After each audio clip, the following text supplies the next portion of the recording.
Yes. Tunawangojea. Karibuni sana. Karibuni sana Wakenya wenzangu. Karibuni sana Dennis, Derek, Kipkoech, Vet, Joy Wanjala and Julius Ongoro. Karibuni sana. Dennis Okomo, share the link. Nakupea sasa hivi. So Wakenya, kama unapenda siasa, uwanja ndio huu. Karibu sana. Tupige siasa. Kwani ni Wakenya tu? Iza, karibu hata wewe, uwe Mtanzania. Fabian Adriano, karibu bana. My man. Oh, yani sauti haisikiki ama mtu anasema talk. So, nilikuwa naongea, sijui kama najiongelesha. Anybody to confirm whether the devices are working? Nitashukuru sana. Hapo kwa comment. Niandikie tu kama unanisikiza. Maybe the devices doesn't work, then we see the way forward. Nangojea confirmation. Asante Derek. Derek anasema this is the best place to be. Karibu. Nyaboro Ochieng. Clinton, since you got married. Kizito bana. Acha mambo na bibi. Sound iko sawa. Thank you Dennis Okomo. Mike Mureu, Mike Njoroge, Antonio. Karibuni bwana. So leo ni siasa tu. Ruto alikuwa Western, Azimio pia wamekutana na naika link hapo chini, uingie kwa show, utupe maoni yako, alafu tuone itakuwaje. Nimekawia kuingia hapa, sijui hata link inatolewa wapi, but I will try. So endeleeni kuingia kwa show. Na waona mko wengi bwana, kuwataja wote itakuwa ni problem, lakini nitajaribu. Nawapa link sasa hivi.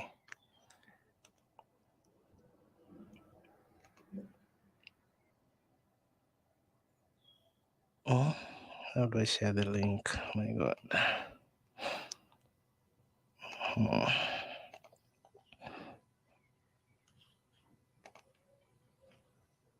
So link ndio hiyo, ukiklik hiyo link itakuleta moja kwa moja mpaka hapa na tutaweza kujadiliana kwa pamoja.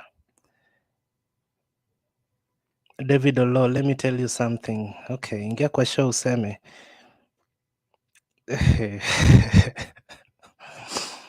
Kizito bana, si uingie tu kwa inbox yangu na uyaseme yote. But sini live anyway. So nimeweka link kwa comment section.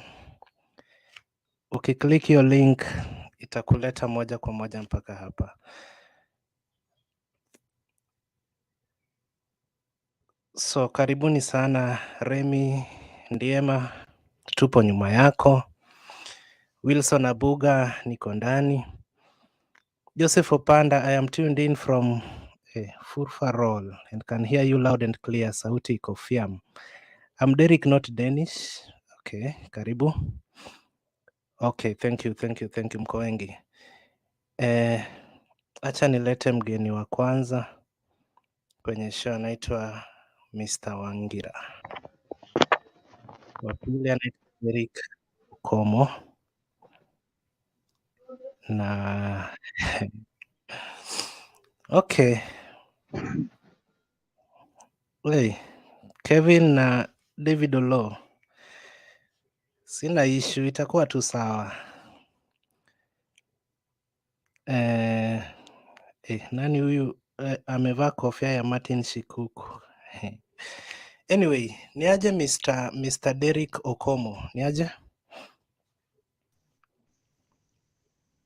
Poa sana Mr. Kot. How are you today? I'm doing good, man. And you? I'm also doing well, and it has been long before you be in the show. Mimi nakuwa kwa show kila siku bana. Hata jana nilikuweko. Leo hii pia Okay. niko sasa. Sijui. Yeah. Boaz Kipiego, karibu sana. Asante sana. Yeah. So just hold on, Derrick Okomo, tunarudi kwako. Mr. Wangira, Haya, sawa sawa. ni aje?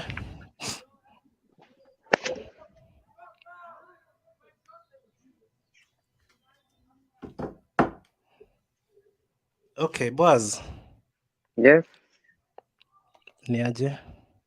poa sana. Habari ya nyinyi wote? Mimi kivyangu niko poa. Mhm. Sijui unashiriki ukiwa kaunti gani? Well, for now I'm in US. Uko US. Okay, karibu sana kwenye show. Asante. Kuna mgeni pia ameingia. We Kizito, ni aje? Poa sana. Where have Mm. you been? While you were away, Azimio Yeah. ilianzishwa.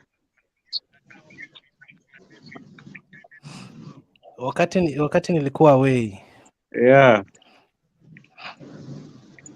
but sasa nimerudi. Naona watu wengi wanashangaa wakikuona. Hawakuwa Unaona? wanajua nyinyi ndio mwanzilishi wa hii kipindi. Uliacha We acha zako bana. Wangira kama ako hapa kwa hii channel kweli? But mi nakuanga kila siku, pengine nyuma ya tent nikisikiza. Okay, sawa, welcome. Huyu Kevin Otieno Salimiana. Sawa, nimesikia Kizito, nimesikia. Okay, sawa. Yeah, so guys, nadhani mmeona topic hapo chini, sijui 30% to the Western community ama communities, nasikia wako wengi, na pia kuna Azimio NEC meeting. So there are two. Utachagua yenye unaanza nayo so long as umefika place ulikuwa unataka kufika.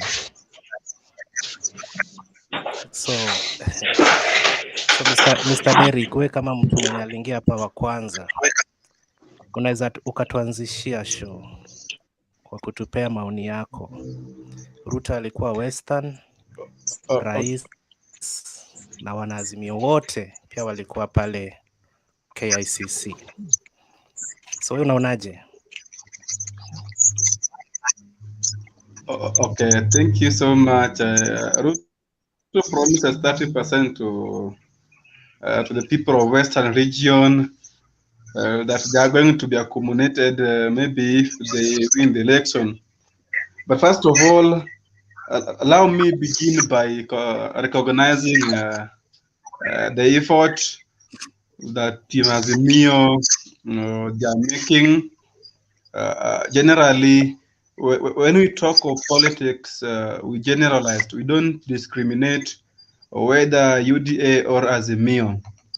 But today, I want to be specific to Azimio. Like today, they were in KICC, and together with the strongest delegates headed by Honorable Raila Amolo Odinga. I want to say that in real sense, the 30% that Ruto was promising the people of Western region, that is a dream. It is something that cannot take place because himself, during another tour when he was in Meru, he mentioned and he said it is something that trended online. That is mentioned that when they join or when they take the government, they will ensure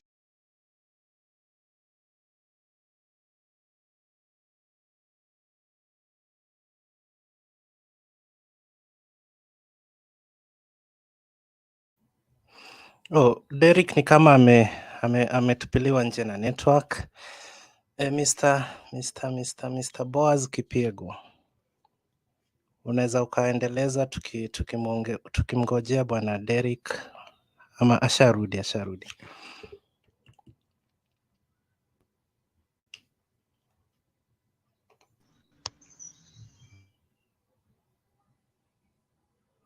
So Derek, malizia ulichokuwa ukisema. I think there was problem with the internet, and I'm sorry, I'm back already.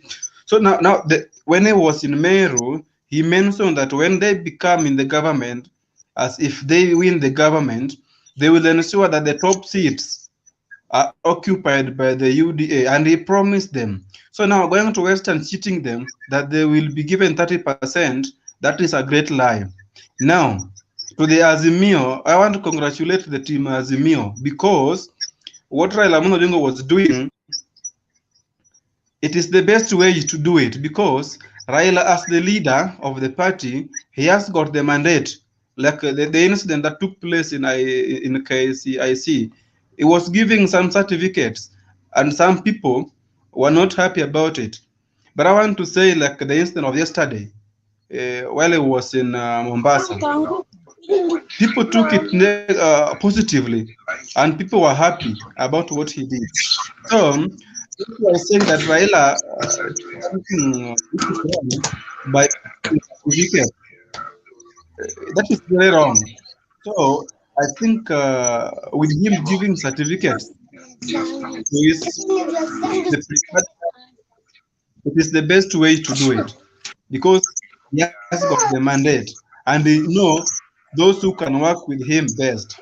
Despite that, the common wananchi, they are the one who should be choosing, but to him as the leader, he also has the mandate to choose who is fit for certain position. Those who can work together with him.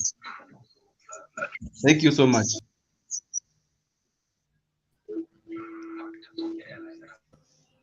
Okay, asante Derek Okomo kwa maoni yako. Derek, pengine kwa dakika moja tu. Igathe has been chosen as the Azimio Nairobi candidate. What's your take on this? Okay. He has been chosen for as a new candidate. Or come up again with the question. There is a guy called somebody Igathe. He has been chosen as the Nairobi flag bearer candidate for the governor. What's your take on that? As in, ni wa chama cha Jubilee, ni yeye atakuwa anapeperusha bendera ya chama cha Azimio kama mgombea wa kiti cha ugavana kaunti ya Nairobi. What's your take on that? Okay, I can say that that was a nice move, and it is a good move. And Azimio and Jubilee, it is like a collision, because the leader of Jubilee is supporting Azimio, and the leader of Jubilee is the current president, that is President Kenyatta. So cooperating the Jubilee, member of the Jubilee in the Azimio team, or cooperating them or appointing them to be part of and parcel of the maybe of the team, it has got impact. So it means those who are in Jubilee, they will see the sense that indeed they valued us and they have given us a post, maybe, so we can also support them, you see. And that move, by choosing him to be the flag bearer, of which is in Jubilee, that is also a great move, because now there are only two parties fighting together. So we have the Azimio coalition that comprise of Jubilee, because Jubilee is in the Azimio, and the UDA. So being that the man appointed is in Jubilee, that is still Azimio. So it is a plus to the Azimio team, because the vote will be still in the Azimio basket. Okay, asante Derrick Okomo kwa maoni yako, tunashukuru sana. Anybody with the contrary opinion to what Derrick was saying? Okay, kama hakuna then Boaz Kipiego, time ni yako, dakika kama 5 hivi. Boaz Kipiego, washa microphone Boaz.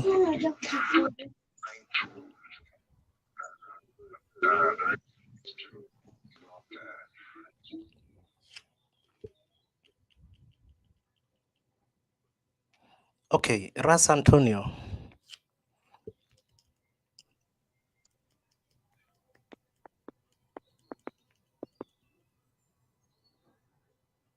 Okay, Guru. Habari yenu.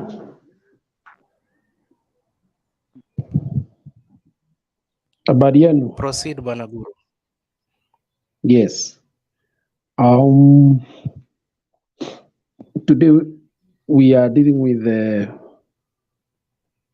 gubernatorial seat in Nairobi, isn't it? I think holistically, inevitably, political parties that are in Azimio will have to sit down and do compromises. You do realize that Team Wanyonyi is a very good candidate, very good indeed. In fact,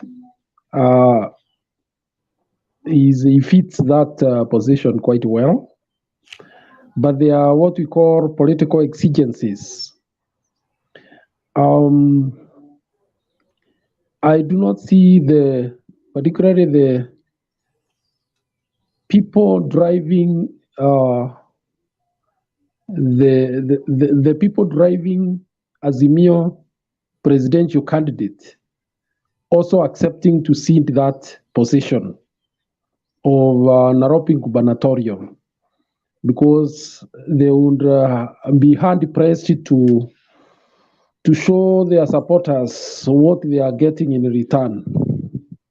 So it's unfortunate that a candidate like Team Wanyonyi will have to resign his decision to go for that seat. Nevertheless, the person who has been picked is equal to the task, and I think they can work very well together. Polycarp Igathe is a corporate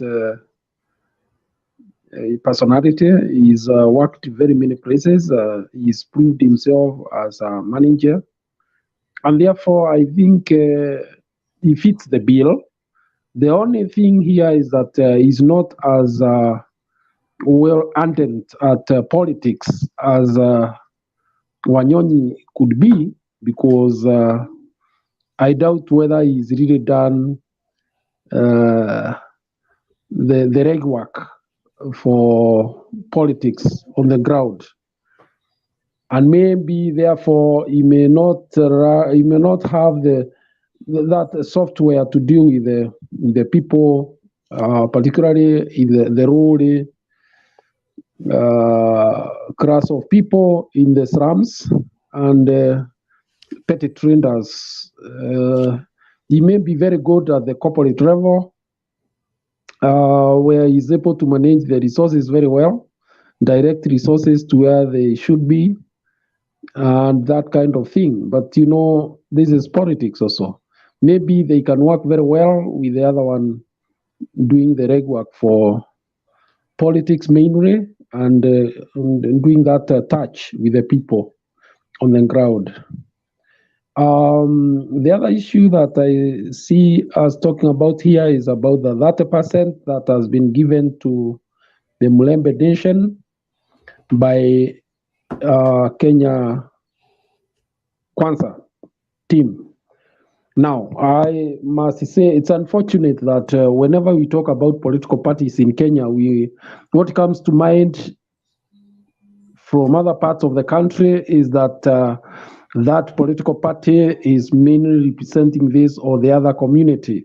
That's why you can see the political party like that of Wiper today, when you hear the negotiation going on, is that if he's not given the ticket to be the running mate, then they will run away or they will take a different decision.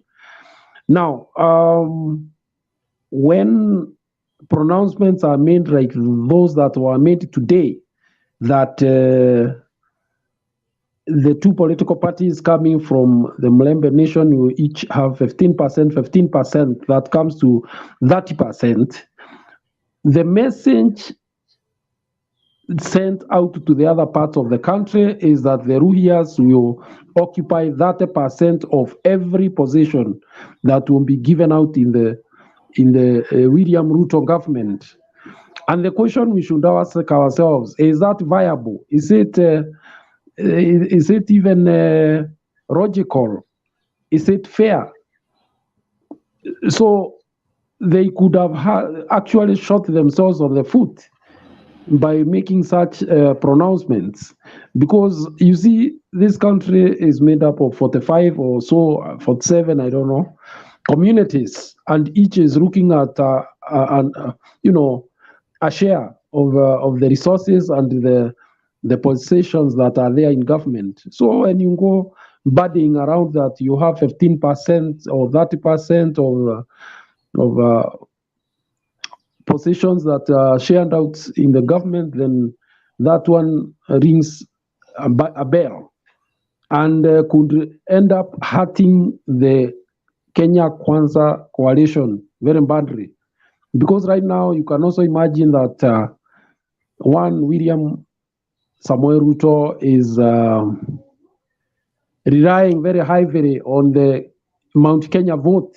In fact, I believe 3/4 of the votes that he thinks will take him to the presidency are coming from that region.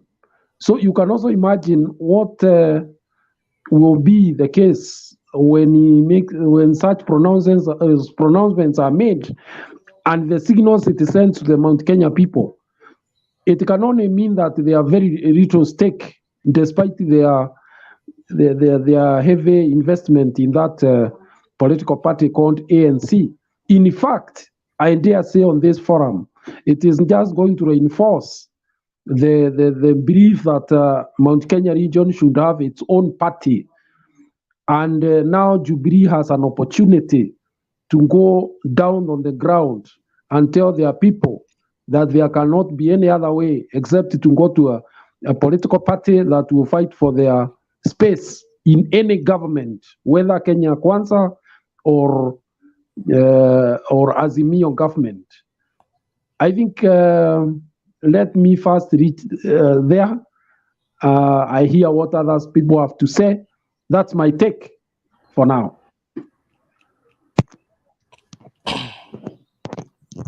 So Guru, thank you. Guru, from your personal point of view, unaona watu wa Western wamechezwa, na pia ukiulizwa sasa hivi kati ya hawa candidates wawili, Raila anasema kitu atapewa Waluya akipata, William pia anasema zake. Ukiangalia hawa candidates wawili, ni nani anasema ukweli, kitu ambacho kinawezekana, ama unaona ikoje wewe na maoni yako? What do you see? Mimi naweza Pengine you can promise something and you want to get the presidency and then so unaona Waluya wamechezwa, ama they are right to be told that 30% belongs to you and you're gonna get these in the next 4 months?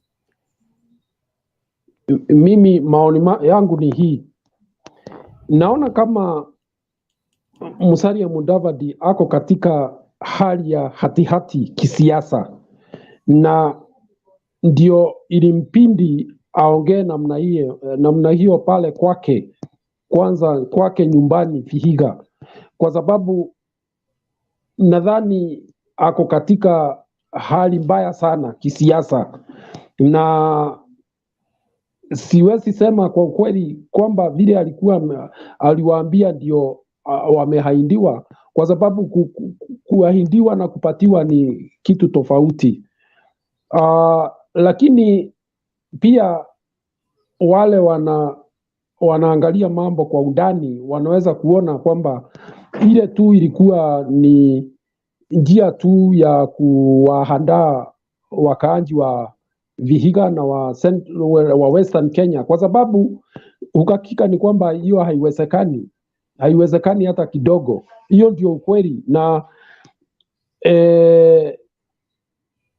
upande ule mwingine nadhani Raila sijasikia akisema maneno kama haya kwamba nikishika hatamu nitapatia hii community nitawapatia vyeo namna hii ama namna ile ingine, ama mtapata hii percentage ama ile percentage ingine, kwa sababu hiyo neno ni mambo nyeti sana.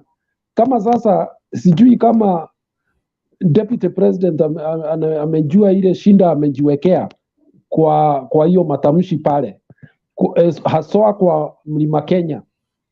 Sijui kama atajua, lakini atajua hivi karibuni tu. Hiyo ndio tu naweza sema hapa, lakini hata hivyo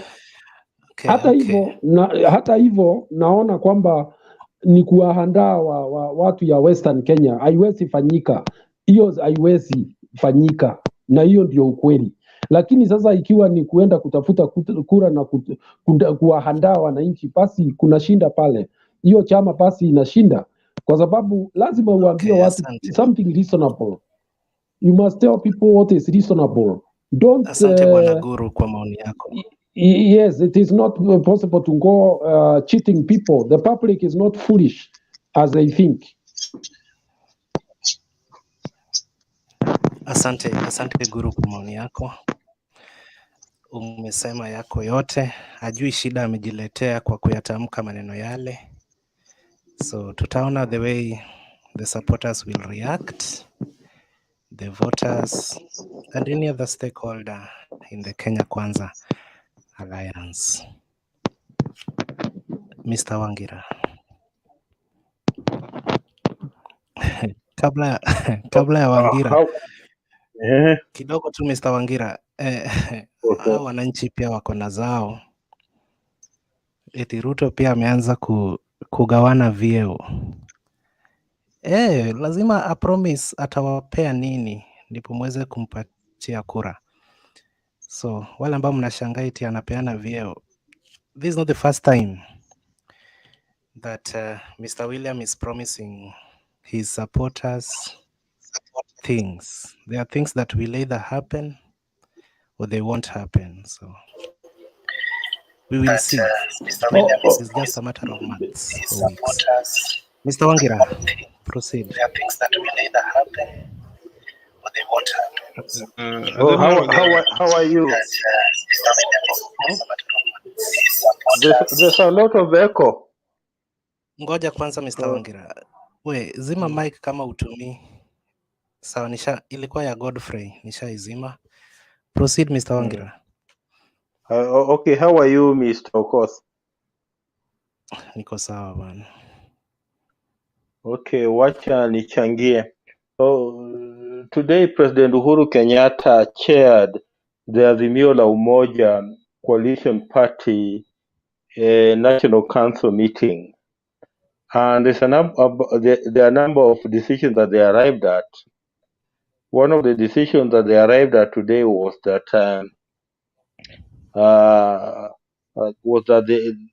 they have now sanctioned a process of identifying who is going to be Raila Odinga's running mate, and that they have now set up a panel that will now recommend a suitable candidate who will become Raila Odinga's running mate.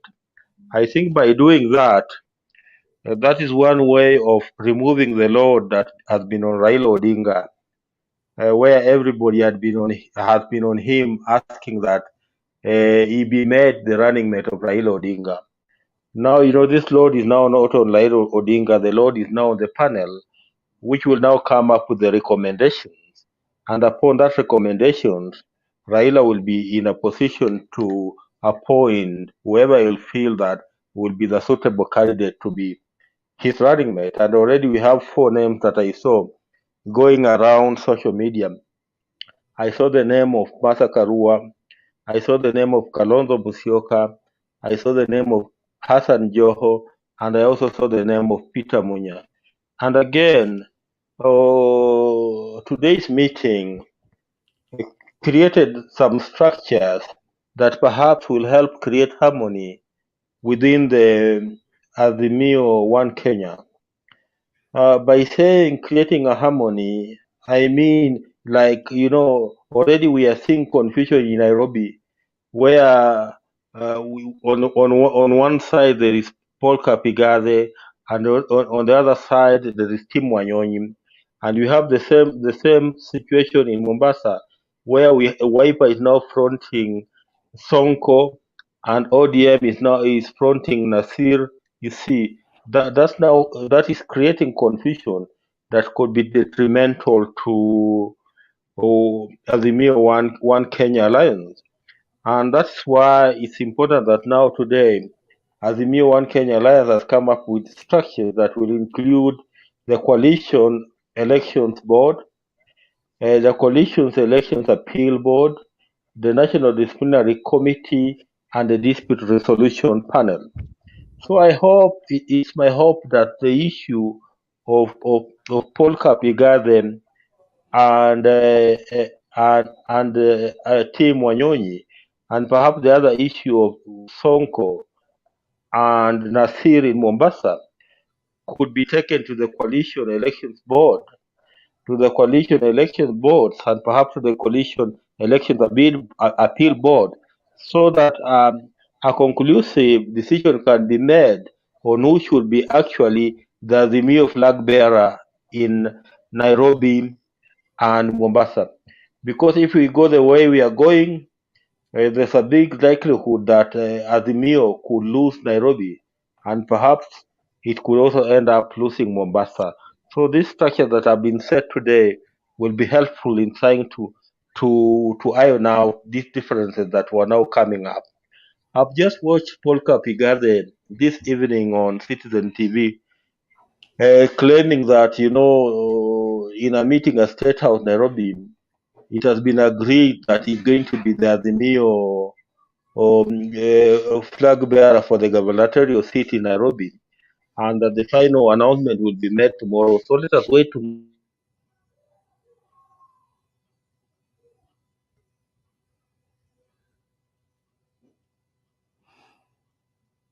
Okay, Mr. Ongira, unakwamakwama, pengine uko na shida ya network. Maybe ukirejea tutakupa dakika 2 umalizie. So, Derek, umesema hapo kwa inbox ulikuwa na swali kwa yeah, put your question, Derek. Okay.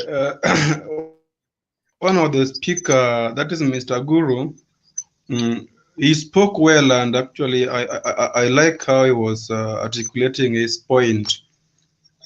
And the question that I want to ask him, because he never categorized his statement whether he's supporting which team, because his statements were just like I can categorize his statement as a general concern of all the parties, both UDA and Azimio coalition, and maybe the Azimio as in general.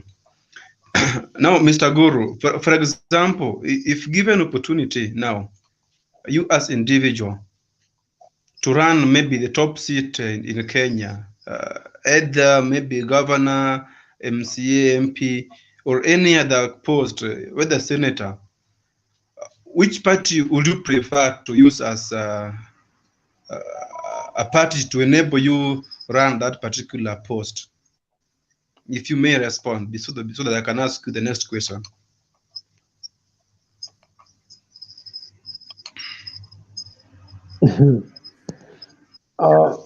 Derek, I think that's very personal on my side. I don't know whether you want to say you want to ask my political affiliation in this matter. Okay, which is okay, but does it negate any of the statements I've made? That's the other question I would ask you. You can only be concerned when you know what you want in the next leadership. So if you follow my arguments very well, you will know. You will know my inclination. I don't need to pronounce it here roundly. Okay, asante Guru. Okay, thank you so much. Thank you so much, and I'm glad that you responded accordingly. So the next question I may not ask you, because we also have different people who also want to speak. Maybe once they are done, we'll also get time to share more. Thank you. Okay, thank you Derek. Mokwa Douglas, ni aje? Poa sana. Hope you So all fine. karibu. Yeah. Okay, thank you.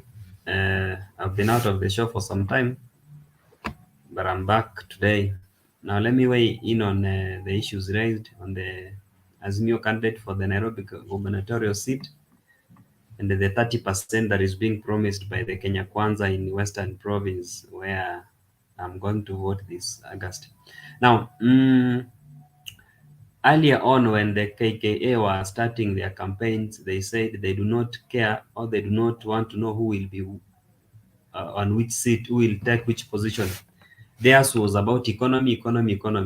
So it's a surprise today that they are speaking of 30% government going to the two principals in Western, that is Musalia Mudavadi and Moses Wetangula. So that again tells us how politicians are cheeky. They become traitors at the last minute. So it means theirs was it was not, as they said, that it was about the economy. It was about positions, and they have already assigned those positions to themselves. Now the 30% also again confirms to the people of Western that there is no running mate for them. That is, if that is true, that it will be 30%, then it means there will be no running mate position for them. So they should forget about that. Then they should be waiting to be assigned that 30%, because I know if UDA forms the government, it is the giant party in that coalition. And if it will be the giant party, it means it will have the most MPs, governors, senators, if they win. And then that means they'll be the ones deciding which cabinet positions, which CAS or the parastatal chiefs to give the Musalia Mudavadi and Moses Wetangula. So it will be upon them to sit down and wait for them to be assigned. And again, when you control the government, it will not be easy as it is being said that they will get 30%. That's just a talk. Who tells you that the president, if Ruto becomes the president, if elected, will just tell Musalia Mudavadi, now come and pick what you want from the government? No, it will not happen. So as Guru said earlier, it may be an issue of, or a way of trying to calm the electorate in the Western province, the former Western province, that look here, guys, we are not getting the deputy president position, but we can settle for a 30% of the government, which might be a mirage or it might be an illusion to them. Number two, I want to speak on the Azimio candidate for the Nairobi gubernatorial seat. Polycarp Igade is a person that fits the bill. You've seen him move from one international reputable organization to another. That means is somebody who attracts quality, who attracts the best. So in terms of management, he can be able to deliver. The only problem is he does not have the political clout. He does not have the political goodwill, because leadership in this country is about politics, how you maneuver through and such like things. And maybe that is why they could give him somebody who was a politician to be an assistant, so that in matters politics, when the politics are in the the county assemblies and those things, they can be able to maneuver through and be able to get it. Again, on the issue of regional balancing, if again now the Azimio candidate, that is Raila Odinga, wins, he comes from the ODM party, it will be bad if the president came from ODM, this governor came from ODM, the senator came from ODM, the woman rep came from ODM, several MCs and several MPs. Actually, it will look like it is an ODM affair. And because this is an Azimio affair, not an ODM affair, that is why we need now to have the balance. Jubilee, Wiper, and all those things, they need to balance. And there is somebody who had suggested that if Igade is the governor, then Wiper deputizes the same, then a senator comes in ODM, a women rep in ODM, and then those MPs, they settle down and such like this. Now that will look like a balanced card, a balanced table where they can be able to agree and talk effectively. And that's why even in the Kenya Kwanza, you saw them go for Sakaja, who comes from ANC, and not somebody who comes from UDA, as much as UDA controls the bigger part of their coalition. But they had to relinquish the same to ANC for the regional balancing and the political balancing. I think, to me, Igade is okay. The only hard task they have is to convince Ngatie and to be able to sell him to the entire Nairobi population. Yes, Guru, I'm seeing Guru raising the hand. I don't know whether he has a question. Did I hear you say that Sakaja is an ANC? That guy is UDA.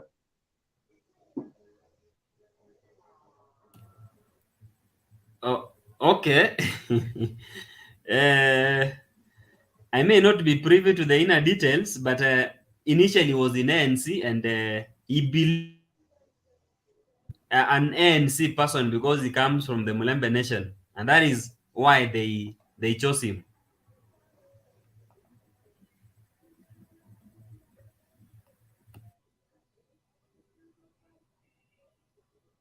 Okay, thank you Mokua Douglas. Sakaja ni wa UDA, nilisikia akisema hivyo wiki mbili zilizopita. So he's a UDA candidate in Nairobi. Maybe he will be deputized by someone from ANC, but Sakaja ni UDA damu. David Malakwen.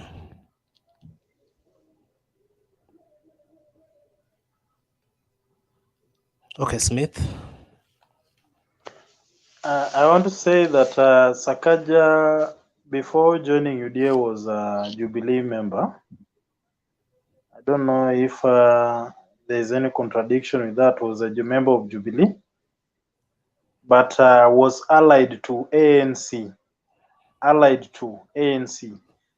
So that is whereby later on he decided now to join UDA.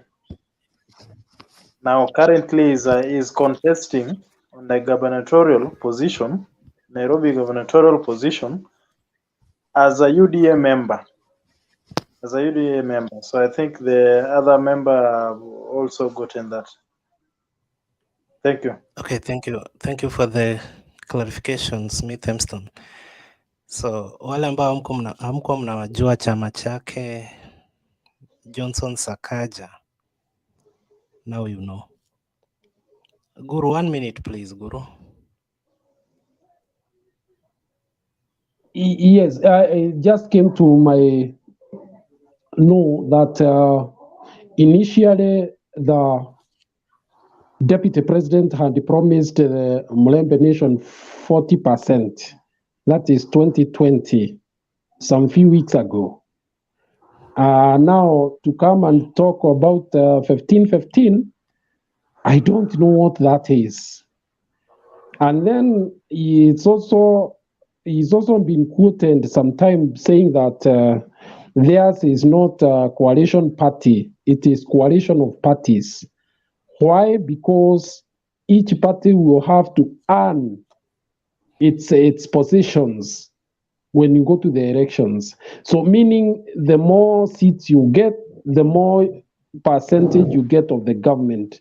If I'm wrong, I stand to be corrected, but those are statements that have been made in public domain, and with research you find them within the media circles. Thank you. Okay, asante Bwana Guru. Initially they were promised 2020, that was 40. Sijui ni nini imefanya ikapunguzwa to 15. We still have 3 months to go. Maybe in July tutawaambia ni 10, like 10%, because hicho kitu wanaangalia kusema kwamba tupunguze percentage ya Waluya ama tuongeze, it will still be looked into as time goes. Maybe mtaongezewa tena ikuwe 25, serikali mpatiwe 50%. Kama hiyo serikali itakuwa, kwa sababu naona wengine wenu hapa kwa show mnaamini itakuwa, na tunawasaidia kuamini kwamba itakuwa. Smith, maoni yako kwa dakika 5. Alafu tumsikize Mike. Just was maoni yangu kuhusu the Kenya Kwanza. Okay, one thing I want to believe, if there is any promise, then Kenya Kwanza is penetrating. Let us not, most of the people are making speculations based on the 2017 elections. Remember that one was Uhuru versus Raila. But remember, now the politics right now, it's about Ruto and Raila. But again, you must forget that it's Ruto who was an ally to Raila in 2007.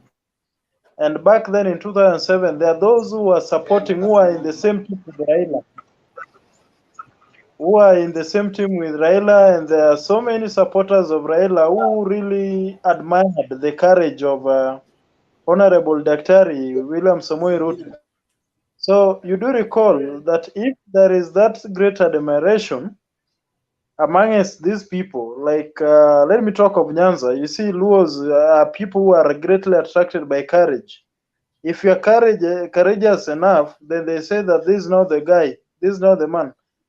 And that is what Ruto did then. Now, people are forgetting that right now, people are not looking at it as a tribal, because Luos do not want to fall victims of, again, coming up into a political scenario whereby in the history we had the Luos versus the Kikuyu criticism. So right now the politics is changing and it's becoming about personality, it's becoming about ideologies, and Ruto is selling the ideologies. But the Azimio team are really selling about the history. Now they are forgetting that there are a large number of young people who are not looking at now the history. Everybody is looking about what are you really telling us?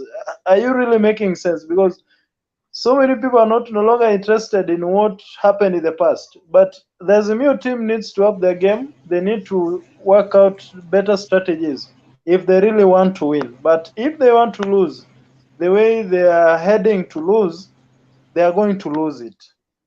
And Raila is making grievous mistakes. Like now in Nyanza, is making grievous mistakes and is losing, and Ruto is gathering the numbers. Most people in Nyanza are not speaking out loud, but most of them are getting into Kenya Kwanza. Most of them, they are silently voting in Ruto. And whatever game plan Azimio is having and guessing and planning and coming up with speculations based on the 2017 elections is totally different. So let us all wake up. Let us all wake up. Let us not lie to Raila Odinga that he is mzee and he has always had it all. It's a different game plan. Let us not lie. Okay. Smith, can I ask you a question shortly before you proceed, kindly? Wait, Mr. Derrick. Ni maoni yake, lakini Mokwa, uko na nini kwa Hemstone? You see, Mr. Moderator, issues here. One is a fact and one is an opinion. We only present facts. We don't argue facts. And we speak opinions which are supposed to be argued on, which are supposed to be disputed and such like. So what kind of ideology is the Kenya Kwanza selling? Give me one ideology that have been selling which has been articulated well, that a common man like myself in Nyahururu village will be able to understand and go and vote. And tell me, when did the Azimio guys speak about history in their selling of the agenda? Is history one of the agendas? We have the 10-point agenda. Maybe probably Smith, you are hiding, or you are just hiding your head in the sand. You become an ostrich. Wake up. When you tell us that, let's not lie to Raila, my friend, you're getting it wrong. You argue your points well and tell us, guys, I'm in Kenya Kwanza because of 1, 2, 3, not because we are selling history. That will be a lie, and we'll call you a liar. You give me one agenda that the Kenya Kwanza has been selling, which a layman, a common mwananchi like myself can understand and vote for them. Number one, I want to tell you that I come from Nyanza. That is number one. And I come from Homa Bay County. I also come from Nyanza. You come which county are you coming from? I come from Nyamira County. I come from Homa Bay County, and I have really witnessed what you people haven't witnessed. Now, I know what Raila is based on when it comes to development orientation. If most of the people in Nairobi live in philosophy of Raila about the demonstrations. I have been on the road. I've been in a demonstration. So when I support Raila and compare the time I used to support Raila and now the time that I'm now supporting Kenya Kwanza, there's a very wide gap. And I'm bright enough and I've lived long enough not to fight against the tide. And I want to tell you, Raila never talked of economy before Ruto introduced that conversation. Raila, what was talking about was the positions. He was not even concerned about the youth. Look at the youths who are being talked about in Azimio. They're just old men. Old men, totally. Look at the people fighting for it. When you look at the contracts, if you want to talk about economy, look at the contracts being secured in Kisumu County. Yeah? They all go to Raila's. Now, how many people go back home? There is no money circulating. Look at how the game plan of Raila, but again, compare this with the Ruto's game plan in Wasingishu.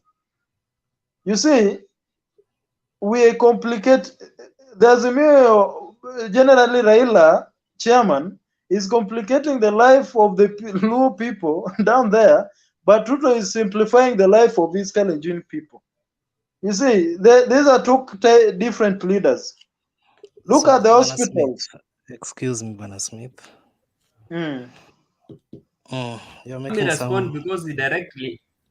You're making some serious allegations, and when told to prove, you can't. For instance, in Kisumu unasema contracts zinaenda sijui kwa mtu fulani. You can't confirm that, and that is a very serious allegation. If you're interested, umeambiwa hapo juu, let us present facts ama our opinion, lakini I'm in Kisumu right now. I don't think so. I'm in Kisumu. I studied construction. In fact, I studied civil engineering. I work in construction. Mr. So doesn't mean that any contract being issued in Kisumu passes through you. So si hapo kuna uongo kidogo. Can I ask him a question? So those serious allegations, Bana Smith, you can defend your candidate on whatever language you want, but accusing someone on things that we can't prove, hiyo hatutakubali. Yes. Derek kwanza, then Mokua kwa Smith. Dakika moja bana. Okay, thank you so much. First of all, I will wish to advise any other person who will be speaking in this podium that this is a national and a worldwide platform that everyone is viewing, including those whom you are alleging to be not doing it according to your way. So at least when we speak, let us talk of facts. And I really like that what my fellow has just said, that let's talk of facts. Now, back to my question to Mr. Smith. Okay, thank you, You Derek were Okomo. talking about, sorry? Derek, ilikuwa I'm ni not dakika done. moja I'm tu not ya done. tunataka tusikize Okay, wengine then pia, let me go. Derek. Let me go straight to the point then.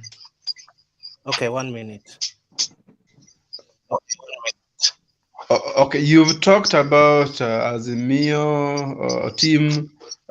They live in history, and they don't have strong agenda. That's why you don't support them. Let's not forget the topic of today or of what we are discussing. Now, according to you, you are saying that Azimio, they don't have got agenda of the economic model. But I want to tell you that Azimio is totally different from UDA. And they cannot have the same thing fighting for the same position. So, Azimio, they have got different tactics that they are using, which is different from UDA. So you can't compare the two to be using the same tactic than fighting the same game. So it means there is no game to be played. And I think that with that concept, you need to understand why there are two different parties. Thank you. Okay, asante. Asante. Smith, inasemekana pengine umekasirika kwa sababu Kidero hajapewa ticket, so Homa Bay County nzima ni wewe ume cross over ukaenda UDA. Na hata Kidero mwenyewe amenyimwa ticket lakini haja cross over, so punguza hasira na urudi kwa chama.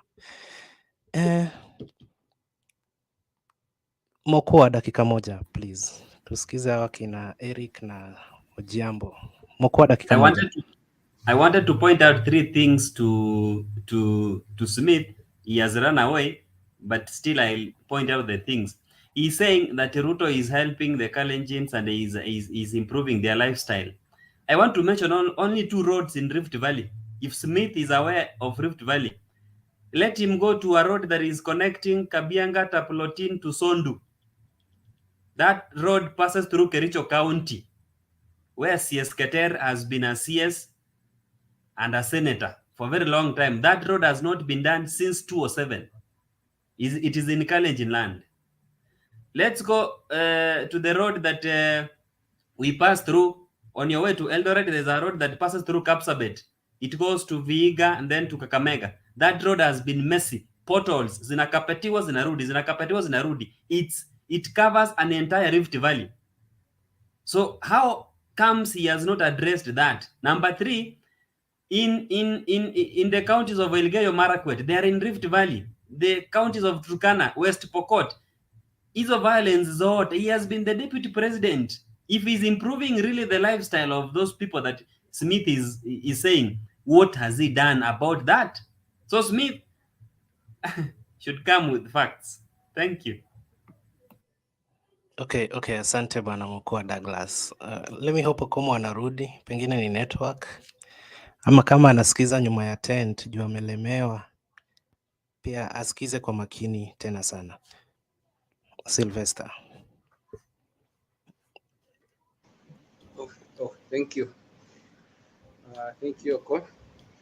For me, I just wanted to note a point that maybe as the Azimio team, we are not paying that much attention to it. Right now we are in economic crisis as a country at large. And it has been a norm for the youths. If no one has ever done that research, personally I did. It has been a norm in Kenya, the country, and for the youths, I mean, you find a situation whereby today you might have a good number of youths in your area. You feel you can at least mobilize them, but they have a common fact that all these youths, be it in Busia, be it in Kakamega, be it in Vihiga, be it in Kisumu, anywhere, any part of the country, the thing is they are following, they're after money. And politically, money is a determinant factor. And right now, as we are speaking, Ruto is very, very good in manipulating youths, using the same coin that is now making youths follow. You know, not that people really love what Ruto is, or may want Ruto to rule them, or to be their president. I'm pretty sure no one is willing to do that or to give that chance to that guy, because it's very known. So with that fact, we don't have to forget. We don't need to forget that this guy right now, even in the votes that people are saying, the other discussion we had with Jared, we had a point people are saying the guy is very good when it comes to, he'll have more votes, let's say in Kakamega, because he have Davadi and Wetangula coming from Bungoma and Kakamega, which are very close counties. And the point was, it was believed, and it's believed, that Mudavadi was bought. So if Mudavadi as a leader was bought, what about the youths he say he's representing or leading from his counties, respective counties, Mudavadi and Wetangula? The same course might happen, and Ruto is good doing shifting. He comes with the circumstance, and he creates own situation, and he try to get out of it as fast as he can. Understand? So, like the other issue of border borders, you know how he moved the shift as if he wasn't in the government. When he went to UK, he also behaved the same as if he was not one part and parcel of the government. He said now, like he didn't act as a DP. Now Raila is the DP. You see, so it's good at shifting blames and shifting ground at the same measure. So regarding the same matter also, we'll have to be keen, because coming this election, we don't have to be reminded that youths, they're not determined of what they want. As much as someone might sell their manifesto, someone might sell to them their ideas, not all will buy those ideas. At the end of the day, they'll ask themselves, what has he given me? What am I going to get? They say, I have suffering for 10 years for the past regime. So what am I going, or have suffered for 5 years from the past regime? So at this time, I want to do the same. I just need you give me your cash, I forget about you. If you want to go lost, go get lost. But the fact remains, at least you gave me something, of which Ruto is good at that. And he believes himself he has that ability when it comes to distributing the finance and the money across the country. Because he's someone who uses some witty minds. The other time when we were having by-elections within Kakamega and Ngoma, Kandui, those areas, some people like Malala shifted from it wasn't news to me when he said that David and him were shifting to the other party. It was not a news to me, because it's something I saw that this guy had that ambitions when he started saying, oh, Raila is trying to approach Mudavadi, but Raila faced Mudavadi. He became the spokesperson for Mudavadi instead of leaving Mudavadi speak for himself. You see, so he used the money to start bribing people around in the name of ANC, but you know the ANC doing the exercise. It was the Ruto behind the scene. So it's just the same way. Coming this election, we might have to face the same issue if we're not that keen enough, because trust me, that one will happen. No, at this time, we are in a very critical point economically, and people are suffering, because you won't tell a youth that has yesterday, people have been believing in the betting, I say sport pesa today, it placed with 100, maybe by luck I get 200 or 50 or 700. I'm sure I have eaten something, but from sport pesa, that's genuine. He believes it's genuine to him. So a point where a youth yesterday slept on an empty tummy. We expect to come with the manifesto, and someone has a 500 cash at hand they want to give ready that will give, then you say that person in his sane mind will wake up and go and vote for you. You know, it's a dream. In Kenya, as youths, as far as I know them, it's a dream. They won't give you. So that's also another factor we are forgetting. You know, as much as we are focusing on generally getting votes across the country, but there's that one that I know it might be used as a backup for Ruto to win in most parts of the country smoothly. Not necessarily even engaging people like you know, because it's not popular. Kithure Kindiki, even in Kikuyu, some of them even youth don't know them. So I think even for the running mate, won't be an issue. The issue is youths here. It might be his backup plan because it's very known right now. Hey. So Bwana Sylvester, Yes. juu kuna pesa, he can buy his way to power, yeah? It's a way. It can be used as a backup, as far as I know. And you know, that's why if you are keen enough, he has been using so many the first timers, you know, and in the even nomination, he has dropped down so many that were in parliament for the first time. The likes of Jaguar, you see, like the Ketu Aruguru in his nomination, he has dropped so many. It was a way to drop those guys so that he gets knew that they can mobilize what he really needs. It's a plan. Yeah, hapo napo ni ukweli. Wajua Ketu Waruguru wakati alienda Azimio alimtusi sana Ruto, na mimi nilijua Ruto amesmile tu eti amesamehewa, lakini alikuwa anangojewa mahali. Yeah, he don't do that. Amekuwa deposited to where she belongs. I think she has just been punished. And it's not, you know, it's not alone because it's a good number of people. So they say we need to be careful when we consider the same factor and the matter, of course. Because it's not going to be it's not going to be a walk in the park. Okay, thank you. And what's your opinion on the running mate issue? Kwenu Azimio mnachukua nani? Azimio is you know, Azimio, it's believed it's not just going to be something that Raila will wake up today and say we want this. It's also considering in one point, it's also considering, you know, it's consideration, I know, he's trying to say, maybe someone I pick, he might be, I want someone, I know from maybe what he thinks, someone who will also come with something, not something, you know, like he has numbers. Politics is a matter of quorum. We debate numbers. How depth is he or is she when coming to join us, or when I choose him?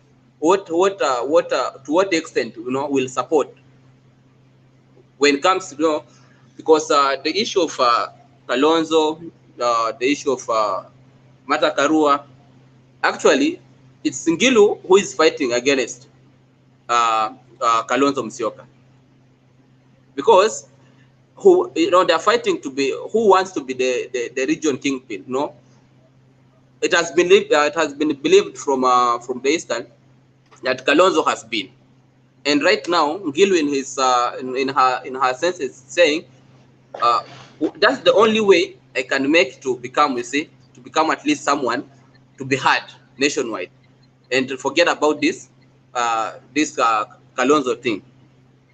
And Kalonzo is also saying with the joint of Mutua, because Mutua can become Makueni governor, you see, and maybe I can convince Kivuta Kibwana, you see, to join hands, then I can still stand as a kingpin from Ukambani region. You understand? Man, I don't understand. My question was very simple. Azimio, yes. Who is your preferred personally? Yeah.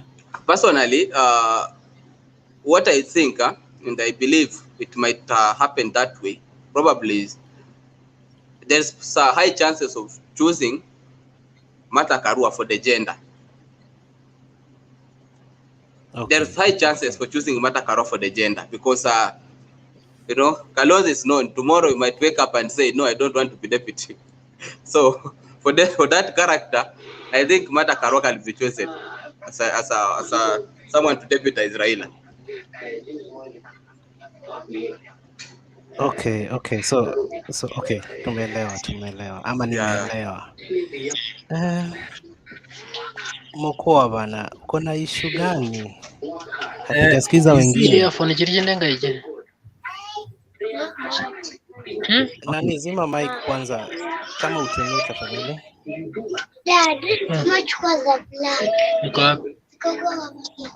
Daddy, Ambia Wilson mute. Yawa. Wilson mute. So mkoa Okay. bana, muongeleshe kwa dakika moja Sylvester, ama hivi tusonge. Sylvester, in 2017 we had so many registered youths. Personally, in the county that I was, there were so many youths singing ODM and Raila. But at the end of the day, when the tally was done, those youths were defeated. There are two things that happen in the voting day. When you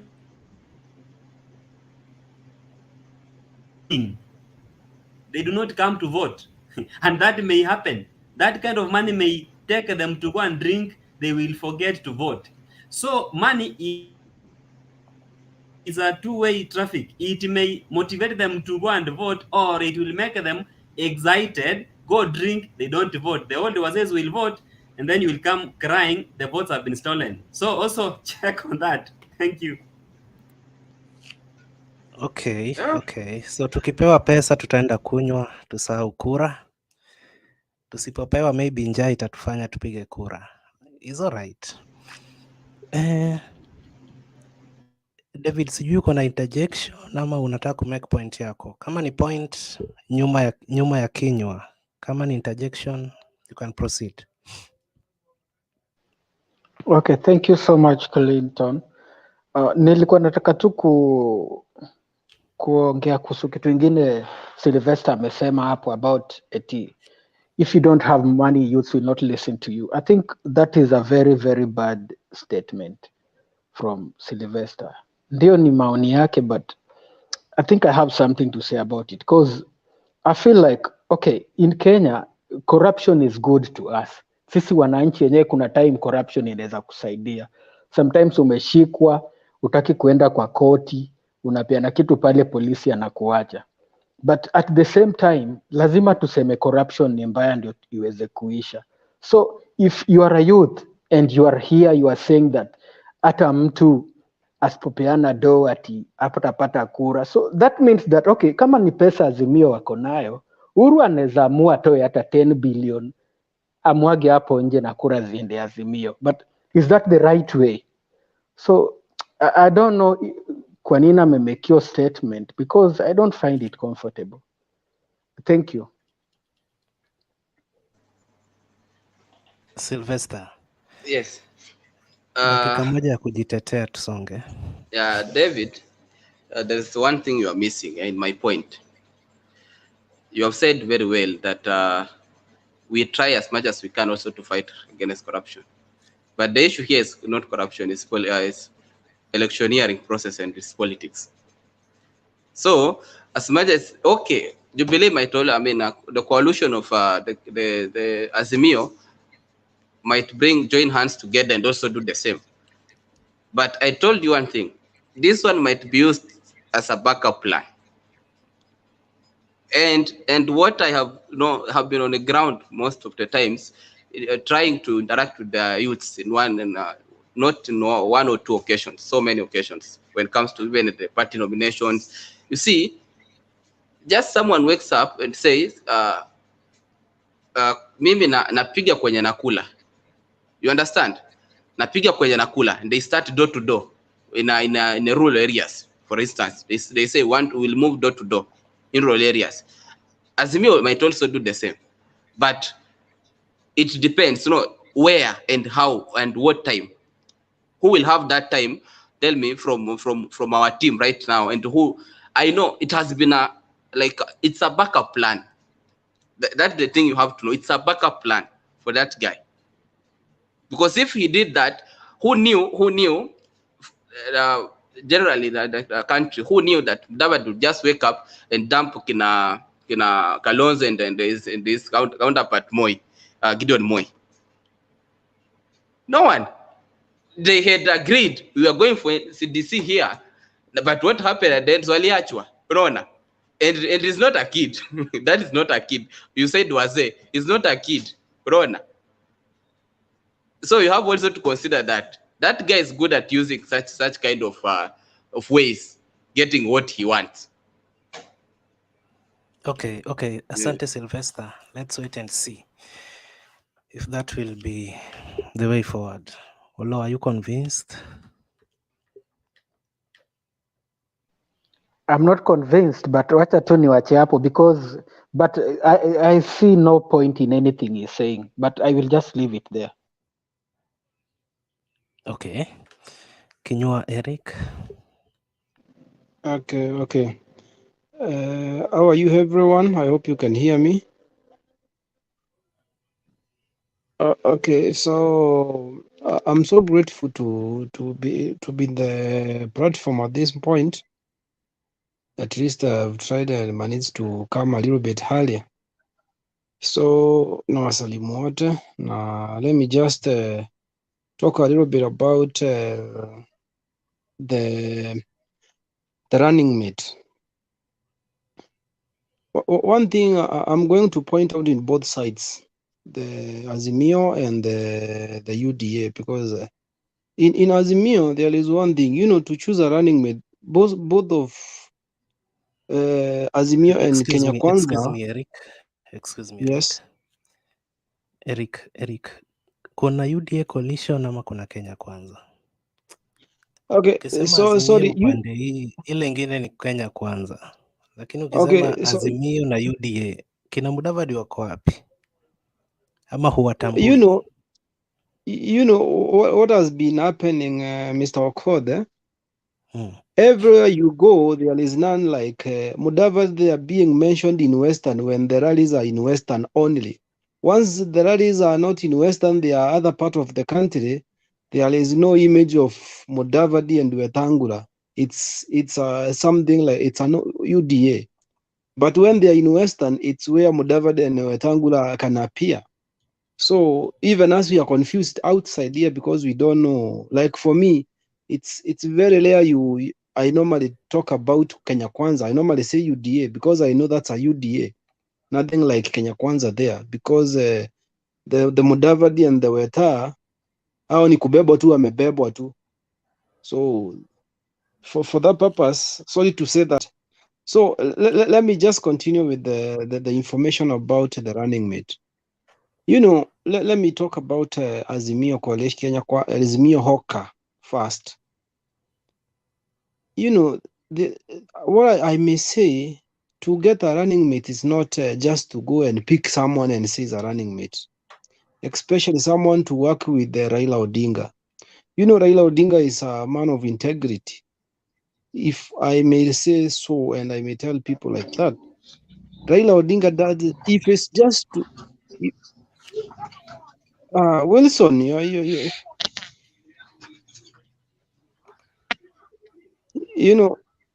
I think Raila Odinga is a man of integrity. If it's to choose running mate, just the word running mate, in Azimio Hoka, there is a lot of them. But Raila Odinga wants to take time and choose someone who he knows he or she can deliver and can do work, and someone who is clean. Raila doesn't need just the name running mate. You see how Ruto is doing to President Kenyatta. If it happens, Baba gets such a deputy, that's so chaotic. It's something unreasonable. So Baba is trying to get the real person, and not about even gender. We forget about gender. He is not going to pick. There is some noise. Wilson, mute your mic, please.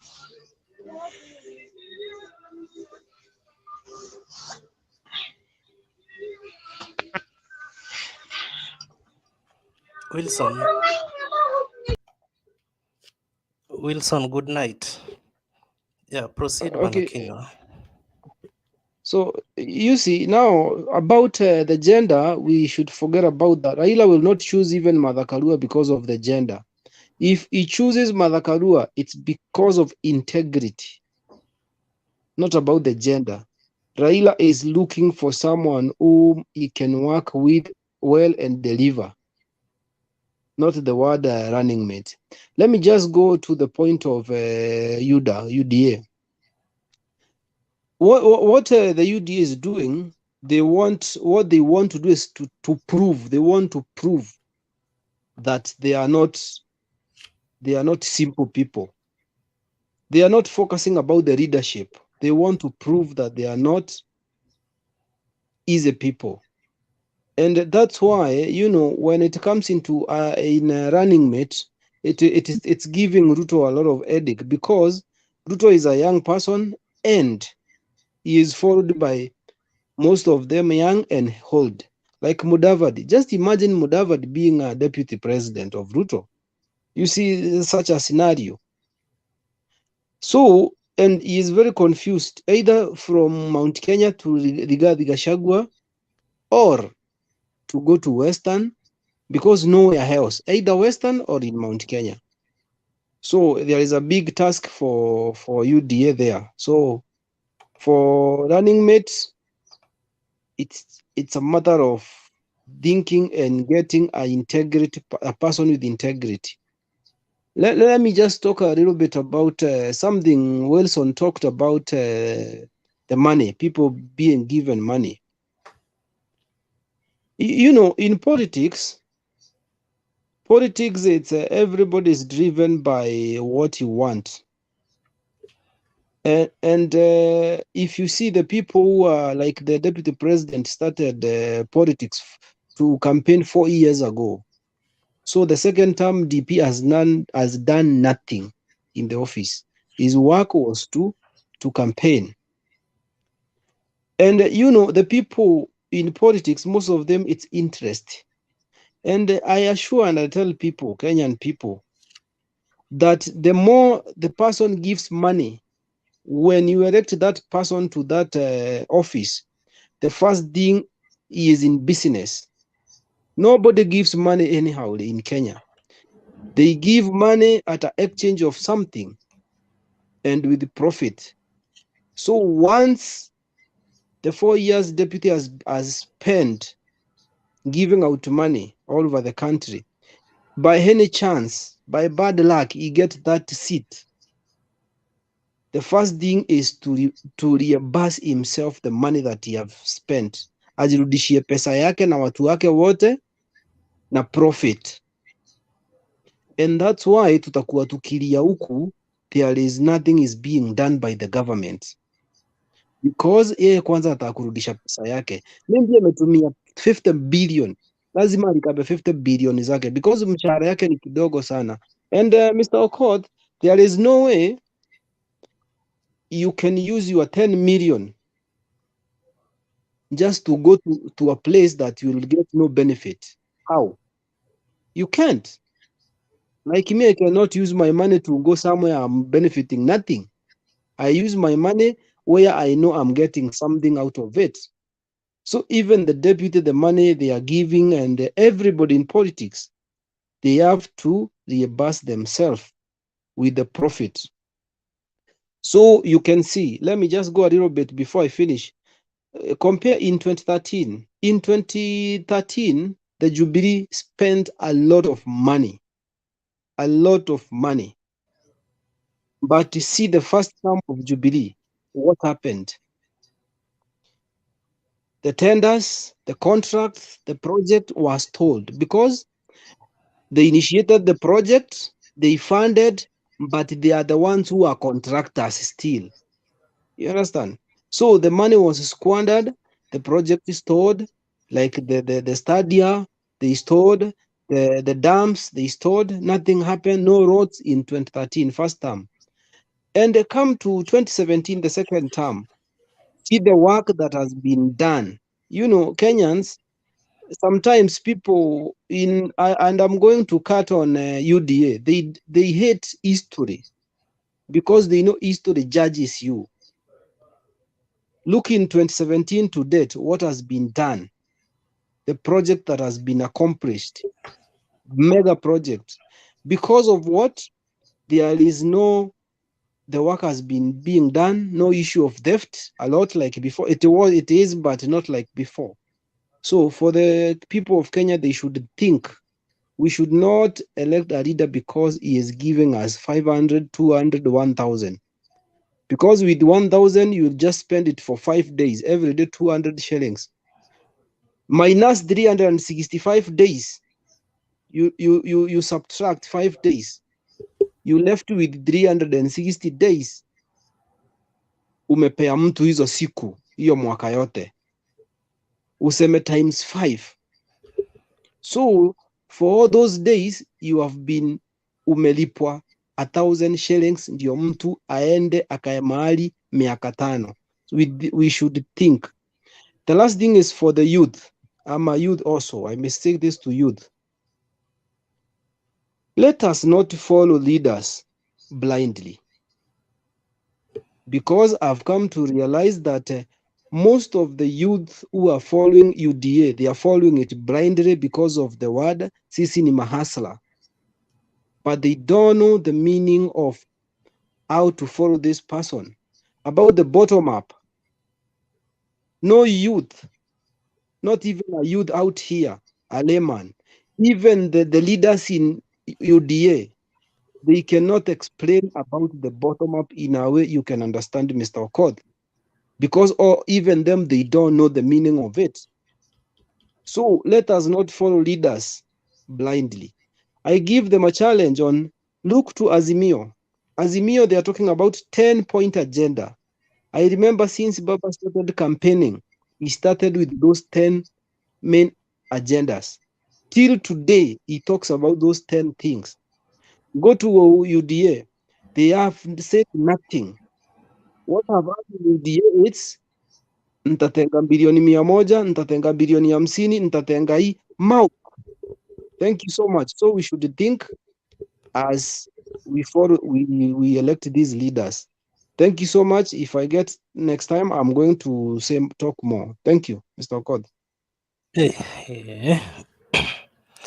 Asante Bwana Kinywa kwa those good pieces of advice. Hapo nadhani hakuna mtu ata disagree na kitu Eric amesema. Kuna huyu Abuga, naona Wilson Abuga, unainua mkono from the backstage, lakini uko na kelele sana nyuma yako, so ukizima mic nitakuleta kwa screen. Nakuona hapo chini. Ukizima mic, just mute your mic and then I bring you on. Nikikuleta hivi watoto wanapiga kelele hapo nyuma bana. So Fabian, niambie Jakaredo. mi niko sawa bana. Leo chama chetu tulikutana pale KICC. Na kinachobaki ni kumtafuta running mate, Running mate tumchukue Mathakarua bana. Yeye ndo anatuvaa. Tuachane na Kalonzo, maana tusumbua sana. Lakini mlimwahidi, mlisema Kalonzo tosha ndipo akakuja bana. Sasa yule wakati wa kupewa ndio mnaona hafai. Yule si mtu wa kuaminika bana. Kwa hivyo mtu anafaa, mimi naona tu ni Mathakarua. Basi apewe ugavana Nairobi basi, asiachwe hivyo. Hata Nairobi pia haifai mtu kama huyo, mtu kigeugeu huyo. Okay. Yeye hapo ambassador wa Afghanistan huko. Kapotele huko. Ama Saudi Arabia. Mimi niko poa. Wacha nisikize kidogo mwanzo, alafu naona nitachangia baadaye. Okay, asante bwana Fabian. Wilson, sema.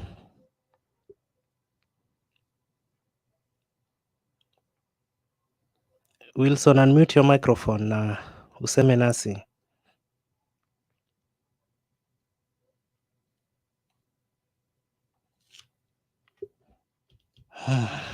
Okay, David, make your submission now. Thank you so much, Clinton Yaje. Mi niko fiti bana. Okay, I just want to say that according to that headline niliona imeandikwa 30% for Western and then Azimio Azimio Council, something like that, they met today. So I just want to start by saying that I didn't watch so much what Ruto was doing in Western, but niliona kidogo kwa news, and I just want to say that penye niliona, I saw Mudavadi was very happy, and he was saying something like he has sacrificed because he cares about his lawyer people. And I'm just wondering, because normally in Kenyan politics, the benefit that you give your people goes with the post that you hold. If you're a minister, there's very little you can do what? You can take to your people on the ground. Like, let's say in the Jubilee government, mtu mwenye alikuwa pale wa Coast alikuwa Balala, but what did he take to Coast? I don't think if he gave them anything. Whatever he got was just his. And I just want to say that if Mudavadi is going to be a minister of finance, like it has been said all over the media, I wonder atapelekea watu wa Western nini? Maybe they'll get two, I don't know, can they even really get two cabinet slots? I doubt. So naona tu yani Mudavadi is trying to anadanganya watu. You know, these politicians wako na mdomo tamu sana. Sometimes they can talk and talk and talk until you believe them. You think that they are saying something that is very, very true. But I doubt. 30% is too much. He can't be given. So I just want to say that people of Western should open their eyes and they should not be used by Ruto because, you know, again in that meeting, I saw another woman saying they were talking about things that they can do, like farming, doing what. And if I can remember very well, I think in the Jubilee government, Ruto promised that they will buy tractors, that women will never use their hands to dig. So I don't know whether people remember those things. You know, people, for Kenyans, the problem with Kenyans is that we forget so much and we forget very, very fast. So why aren't they even asking themselves about those things that Ruto promised? So we are just there. But the unfortunate thing for them is that they will never be in the government. But kama Raila angekuwa, walai ningepigia Ruto to punish hawa watu wanamsupport. But it's only that Raila is there, so sitampigia. But kama Raila angekuwa, ningepigia Ruto to punish them, not because I love him. Yeah. And then about Azimio deputy, nimeona majina zimekuja hapo na jina Peter Kenneth haiko hapo, so I don't know. But among those names, there are 3 people from Mount Kenya. So hapo sijui, it's very confusing because, but I think that if Mount Kenya can be given deputy president na wapewe Nairobi, it's so easy for them to vote for Azimio because that one bill, it will be a trap. It's a trap to get them and they will get inside. Not in a bad way, but they will just see that, you know, and then it will force Ruto again. Again, it will force Ruto to take a running mate from Mount Kenya because hiyo Ruto hawezi sasa kuwawacha. Wakipewa Nairobi tena wapewe deputy president, hiyo itabidi Ruto sasa chukue running mate from Mount Kenya. So that is what I can say. But again, nimeona images zingine kwa internet wanasema ati baba yuko happy. I don't know what went on in those meetings. So let us just wait and see. You know, things keep changing in politics day by day, hour by hour. Like right now, jioni tena Igathe anasema tu wamekuwa kwa meeting State House, wamekuwa na hao wote na amechaguliwa Aran. So things change in politics day by day. That is what I can say. And thank you very much for this moment. Yeah. Hey. Hiyo ni ngori. So niliona hiyo list ya Azimio kwamba Uhuru is the council chairman Raila is the party leader. So Uhuru is the first guy in the coalition. We kama mwana Azimio, role yake itakuwa gani before and after elections?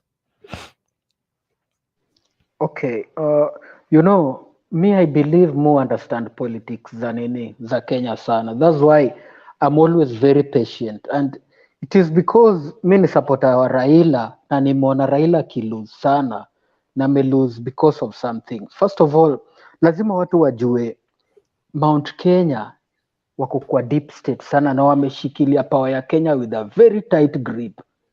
So ukijaribu kujifanya ati wewe ni mgumu hawakuachii. You see, because Raila has tried this thing so many times. Amekuwa na numbers, ametry convince watu, ametry kwenda kwa street, hawamwachi. So what I'm saying is that these people, they are holding power with a very tight grip. That is why hata kama unaona Raila amejifanya fala, ameingia kwa handshake na watu wanasema yeye ni puppet, it is because there's a reason why. If you try the other way, you can't uwezani na watu, because these people, they control business, they control the military, they control the city, they control intelligence. So utafanya nini? Utapiga tu kelele nini? So the best thing ni kukuwa tu mpole. Ukishaingia pale ndio sasa unaweza change hizo systems zikuwe fair. That is what I can say.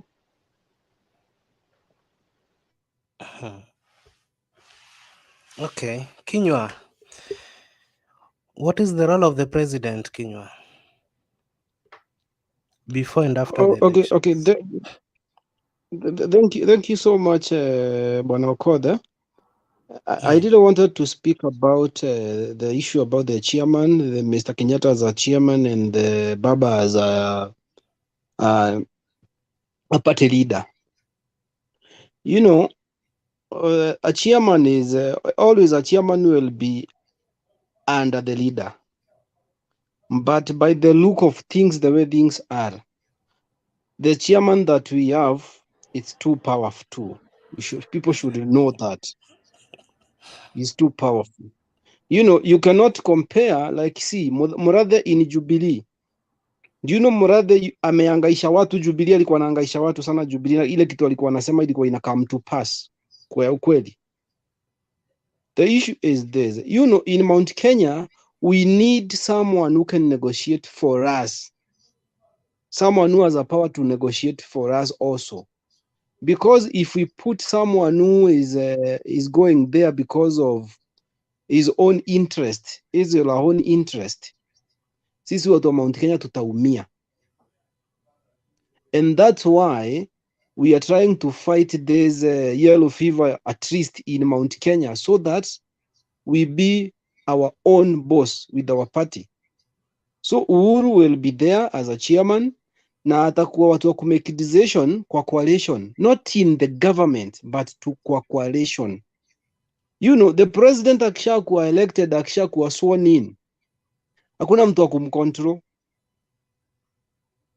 Even Uhuru mwenyewe kuenda State House atakuwa na ngoja VVIP reception, atakuwa na ngoja, atakuwa akienda kama amepita, he will be waiting to see for Baba to come and see him. Reception. So the issue is the chairman of the coalition ndio wakupanga mambo za coalition, vile coalition itakuwa inaendelea. Another thing, I talk about Baba. I've been a supporter of Baba for long. In 2007, I supported Baba. I campaigned for Baba. Even my car was stoned at my place in Mount Kenya because of Baba. Nilikuwa nimeweka picha za Baba. But let me tell you, a person who controls half of the country, it's not a person to joke with. One thing, Baba has been, kiti ya Baba ameshinda. I know Baba ameshinda twice. Vizuri sana. And what I'm going to say is this. Baba, it's because he loved the country. He loved this country. If Baba ni mtu wa tamaa, on a serious note, take this to the nearest bank. 2017 Kenya ingegawanyika. The map was already drawn and everything was because this guy has half of the country. Mtu anapata 8 million votes is not a joke. Huyo mtu sio kucheza na yeye, na si once, na si twice. 2007, 2013, 2017. Si ati ni mtu wa kubahatisha. So baba anapenda hii nchi. Na sisi watu wa Mount Kenya, hiyo ndio kitu tunataka watu wote wa Mount Kenya wajue. Baba anapenda hii nchi. Na baba angekuwa mtu mbaya, sisi watu wa Mount Kenya hatuwezi fanya biashara hii Nairobi. Njuu ilikuanga Monday tear gas, that's the tear gas. So hizo siku mbili zikikuwa wasted, hakuna kazi, no business, nothing. Tuwezi peleka sukuma zetu Kisumu ama Mombasa, mboga zetu haziwezi enda huko. But baba, because he loves this country, baba anapenda peace. That's why these things worked. Na ndio maana Uhuru ako so serious on supporting baba. Njuu ashajua baba ni mtu wa aina gani, anamjua. Na Uhuru amefanya na Ruto 10 years na amejua Ruto ni mtu wa aina gani. Usifikirie Uhuru alifikiria tu akasema wacha niachane na Ruto. Hapana, baba kumfanyia anything. Uhuru aliona kama hakuna amani hii nchi hatutaendelea na hatutafanya na maendeleo hata kidogo. Na Ruto ni mtu wako anataka amani, ndio aweze kutumia hiyo vita kupata uongozi. Thank you. Asante kinywa Eric. Asante sana. Mr. Kamau Kimani, are you there?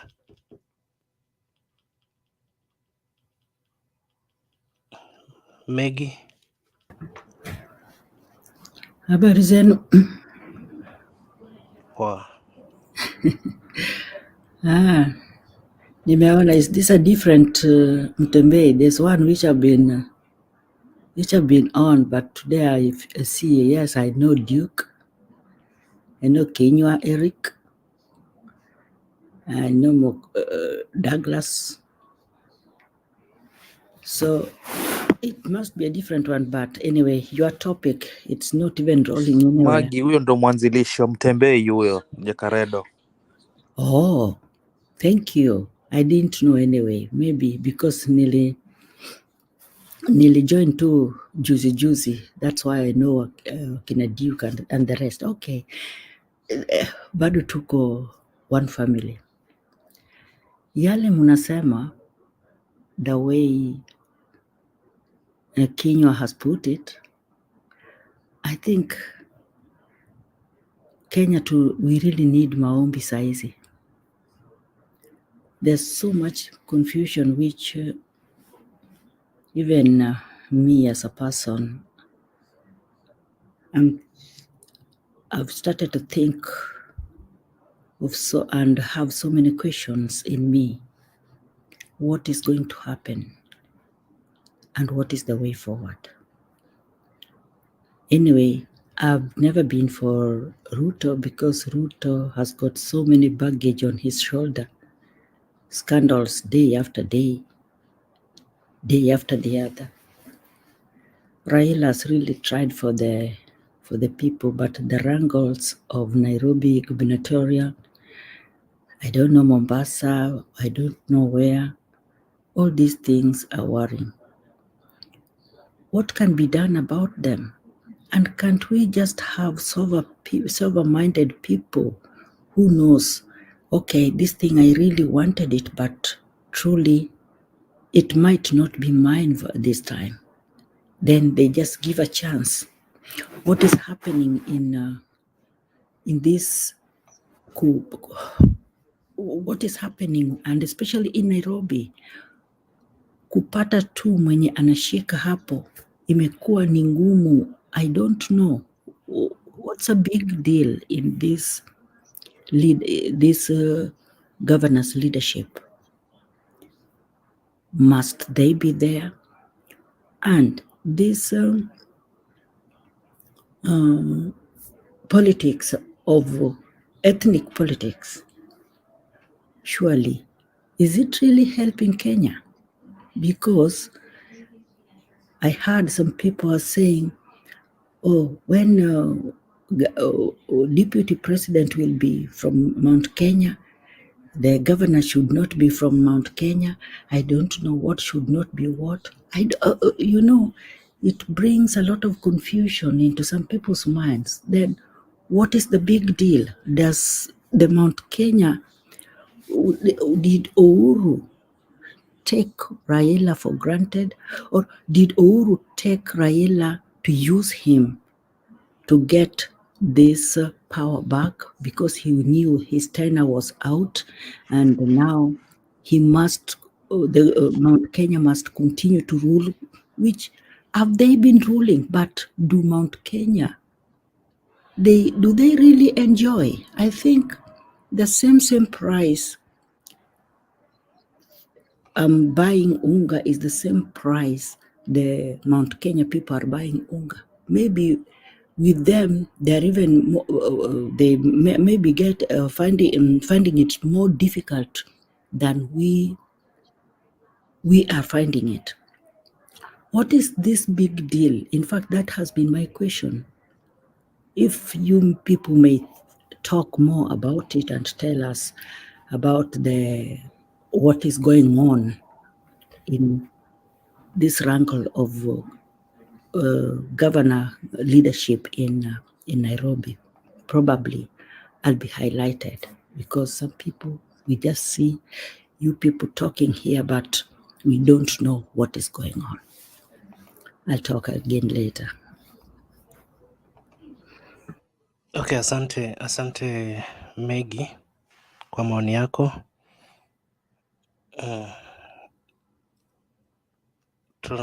Tunataka tumsikize Kamau, Mr. Kamau. Hello. Na wasalimu nyote. I thank the panel. Nashukuru sana kwa hii fursa pia ya kujadili maneno ambayo yanayojiri. First of all, I want to say that anytime you see coalitions and what we call consensus, these things are not easy anywhere in the world. Kwa hivyo nataka kuencourage Maggie, nimwambia kwamba at the end of the day, and particularly before the elections and at the end of the day tomorrow, I think they'll have come with an amicable solutions on who should fly the flag of Azimio in Nairobi. Of course, Mombasa, they have already settled. And these things are not easy, because letting anybody go above you is not something that is easy.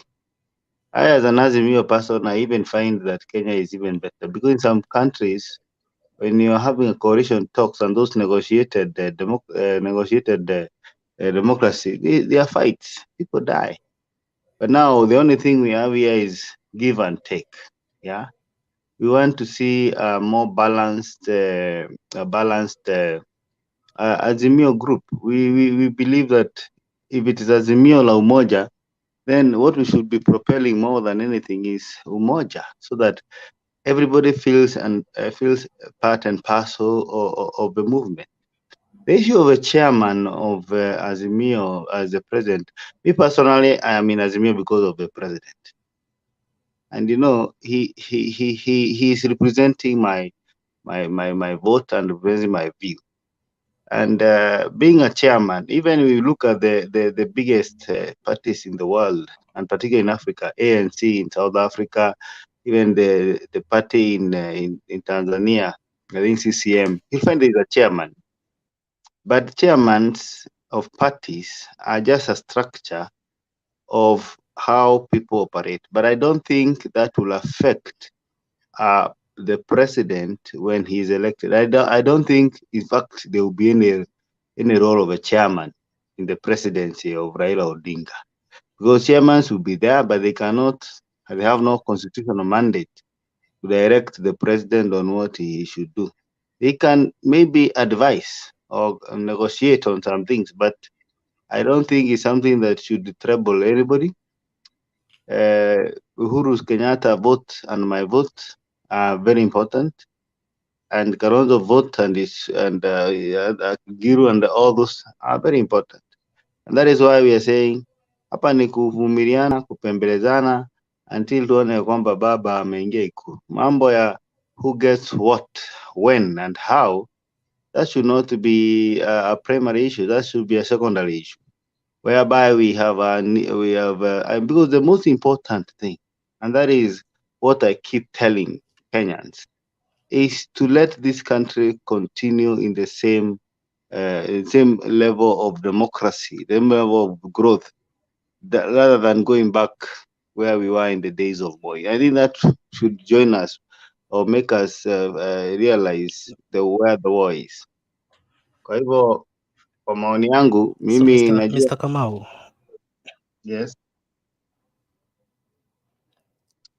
Mr. Kamau, 2017 mliunda Jubilee Party na kuna parties kama 20 na zilikuwepo ndani venye mmeunda Azimio sasa hivi. Yes. Je, kuna uwezekano mnataka kutumezea ODM tena ama raundi hii mko na nia nzuri? Unajua URP mlimeza hapa hata haijaamka. Mnataka mmeze ODM pia ama this time mmekuwa watu wazuri? Hiyo kitu inanishangaza ni vile umeweka tuna meza, lakini ukiangalia katika historia ya parties, in fact wakati hata Raila aliingia KANU iliisha, alitoka na aliingia na tingetinga na ikaisha, na that was end. But the point I want to say is there's always kuna kuanga a good idea should give opportunity to a better idea. And therefore, sisemi ati ODM itaisha. ODM will still be strong in its areas like Mombasa and Kisumu, and even Jubilee will still be strong in its area. But for me, the way I read it, and that is why the political bill was important, ni kwamba kunaweza kuwa na coalition party na kuna kuwa na party itself. Kwa hivyo ijalishi utaenda aje, because according to me ingekuwa na zoning, hiyo ndio ingekuwa na problem na threat kwa parties. But now even in Nairobi right now, wakikata kusikizana, Jubilee can post his candidate, ODM is candidate, na UDA is candidate. And eventually, tuone nani atashinda. But you see, the problem with that is that now you divide the Azimio group and give a head start to UDA. Though there are people who are saying because UDA is a Luya, and the ODM is a Luya, then they also split the Luya vote. So the thing is, nothing is so confirmed right now.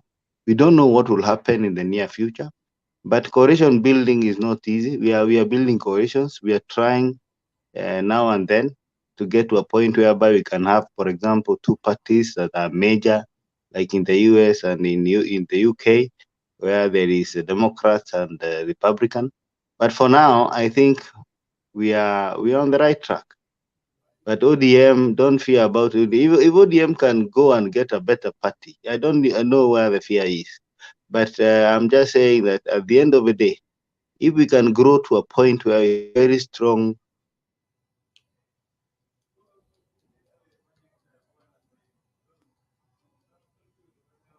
Okay. Asante sana Mr. Kamau. Asante kwa maoni yako. Asante. So Duke, tukusikize halafu tumsikize Nyumba. Nyumba, is that your name, man? Yes, Bwana Okoth. You are called Nyumba. Put an apostrophe over the U, it becomes Nyo, ama Kikuyu. Nyumba house. So unaitwa Nyumba. Yes, Nyo, si Nyu. Okay. Nyumba. Okay, sawa, asante. Asante sana. Oh, kuna jamaa ana complain about the gender. Sijaona the other gender hapa chini. Ningekuwa nishaleta kitambo sana, but Maggie amewa represent. So, Duke. Yes. For me, I want to give the following statement regarding the Azimio NEC meeting which was chaired by the president. I've said not once, not twice that for a president to be able to govern, to implement the manifesto, he must have all the instruments of power. So if you don't have all the instruments of power, it's going to be very difficult for you to govern. The issue of President Kenyatta being involved in the affairs of Azimio too much, for me, he is going to limit the control of Raila Odinga if he wins the presidency in two ways. One,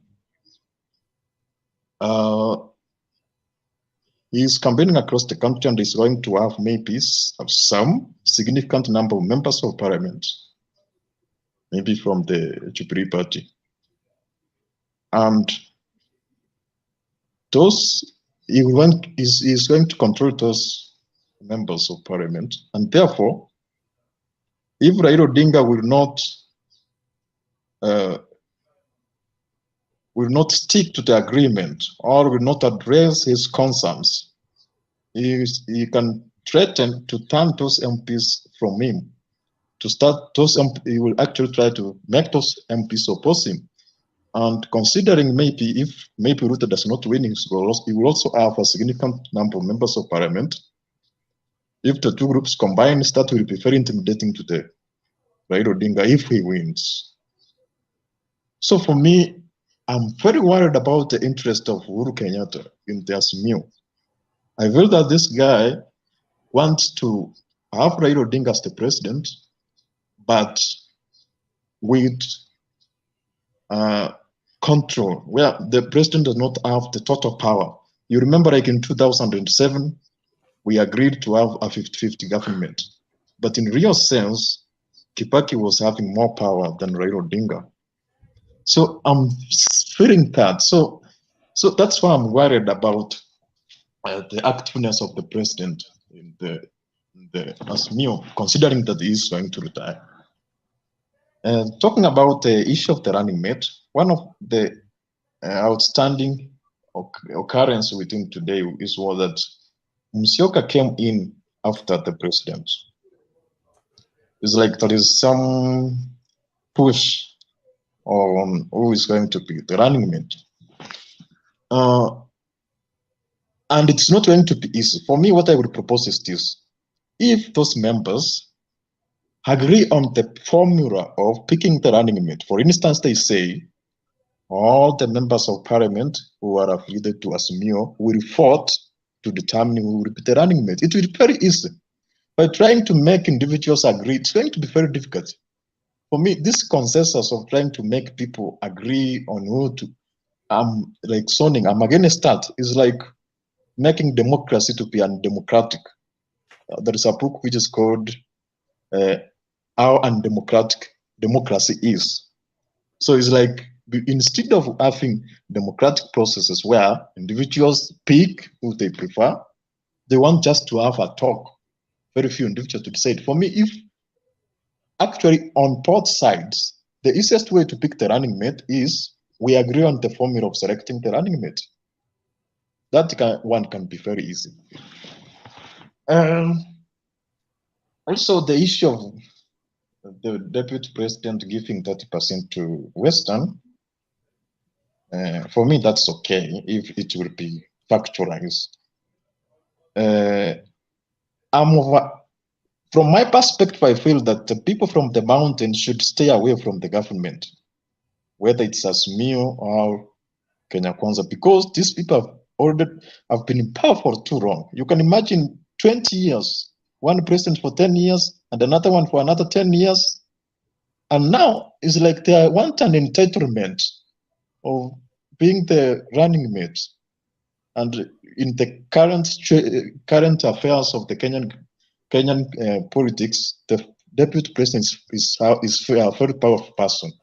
So I feel, for me, my ideal selection is this. I want Ruto to pick Mudavadi as the running mate. and Raila to pick Kalonzo Musyoka as the running mate, so that we will like have regional balances. This issue of having like one tribe or one region having the president as if it's theirs, I'm feeling so bad. And when I see the support of Azimio wanting that we want Martha Karua, we don't want Kalonzo, that's very bad. So I feel I want somebody outside the mountain. And if we have somebody outside the mountain, the president will have like a lot of control of implementing the manifesto. I feel that people from the mountain, if we have a running mate from the mountain with the resources they have, and like I can talk about political strategy which they have, it's going to be very difficult for any president to govern or to try to implement the manifesto in an independent and fair way. They are trying to be given the unfair excess always. So I feel that's my perspective, unless somebody has a question. But last I want to okay. Malizia kwa dakika moja, what you wanted to say, Duke? I wanted to say that somebody who spoke, I think was Kamau, who said that it's about give and take. For me, this give and take, I'm against it. The person who's against Raila winning and compromising. For instance, in 2007, if we were to fight the war once for all, we would be having a different Kenya.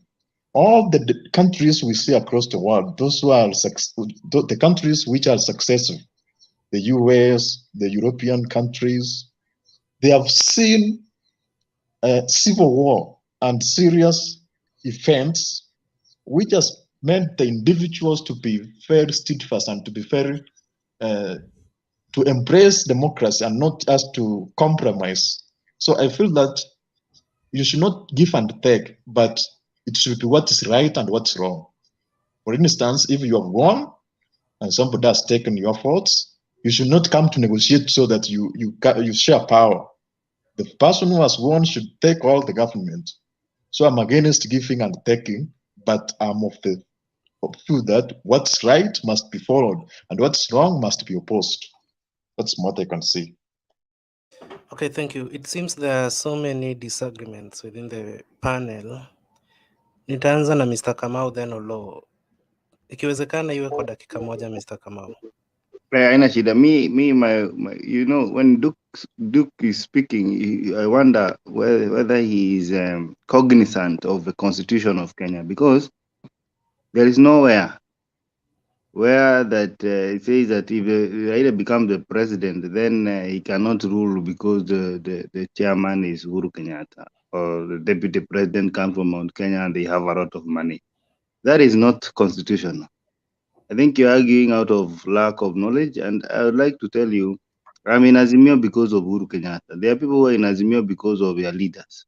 And this country is full of, it's what we call, it is a very, well, I put it has its uniqueness of tribalism, whereby you have to have your leader. And that is why BBI was important. We are in this problem because some people from Kenya Kwanza, they thought that positions have a problem. Even them, they are struggling. You deny Mount Kenya the deputy president, you automatically deny the vote to that presidential candidate. You deny them the Kambas, you also get what we call lack of support. So kwangu mimi ningesema kuambia Duke, hakuna katiba inasema you can be unable to rule because your deputy president comes from the particular region.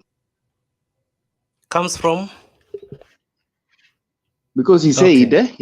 he said he cannot, at the president, for example, Raila Odinga will not be able to rule because he has a deputy from Mount Kenya and they are rich and they have resources. That is neither here nor there. Okay, thank you, Mr. Kamau. Olo. I think what Duke is saying is utter nonsense. Because, first of all, why are you worried about Azimio if you are really, really inside Kenya Kwanza? Unless kama we ni critic ndani ya Azimio, we ni Azimio, but we ni critic within Azimio. Because you are really, really annoyed hadi unasema ati this is bad, this is bad. Yet we ni mtu wa Kenya Kwanza. If whatever we are doing is wrong for us and it is not going to make us win, you should be happy. You should pat our back so that we continue making wrongs so that you win. But when we do something, you want to come as our coach. That is nonsense. So I'm just wondering again, why are you afraid of Uhuru? Yet you people have always called him a lame duck president. So if he's a lame duck president when he is in power, where is he going to get power when he retires? You know, you people, you don't sometimes use your 5 senses. So, and again, I'm wondering, you know, in our Azimio, in Azimio, we have our ideology. Our ideology says that we start afresh. So I don't find anything wrong even if a Kikuyu becomes president after Baba, because we are starting afresh. When you are starting something afresh, you don't reach the middle, then you start saying that, oh, you know, you wole shakula, sasa wacha niwachie hii nikule nimalize. Yet chakula mko mmepika yenye imetosha kila mtu. So Duke mazee, wewe hueleweki, you are confused. Sometimes you don't even know what you are saying. You just talk, and then again you are coming here to say ati wewe you want Raila achague Kalonzo. Who said that we want to do things the way you want? We want to do things the way you don't want so that we beat you. You see?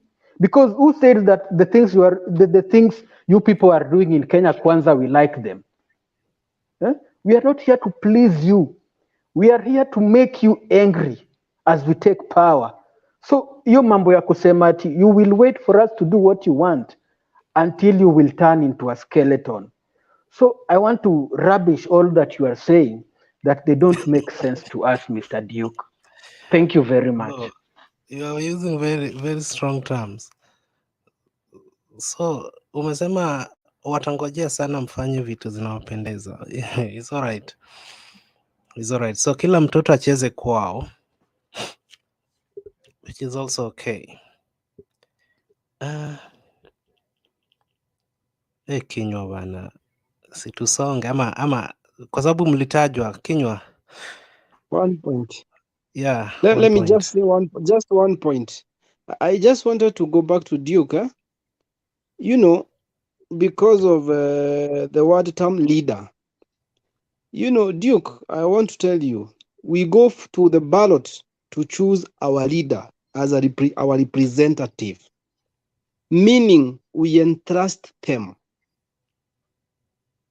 waende watuongoze huko mbele.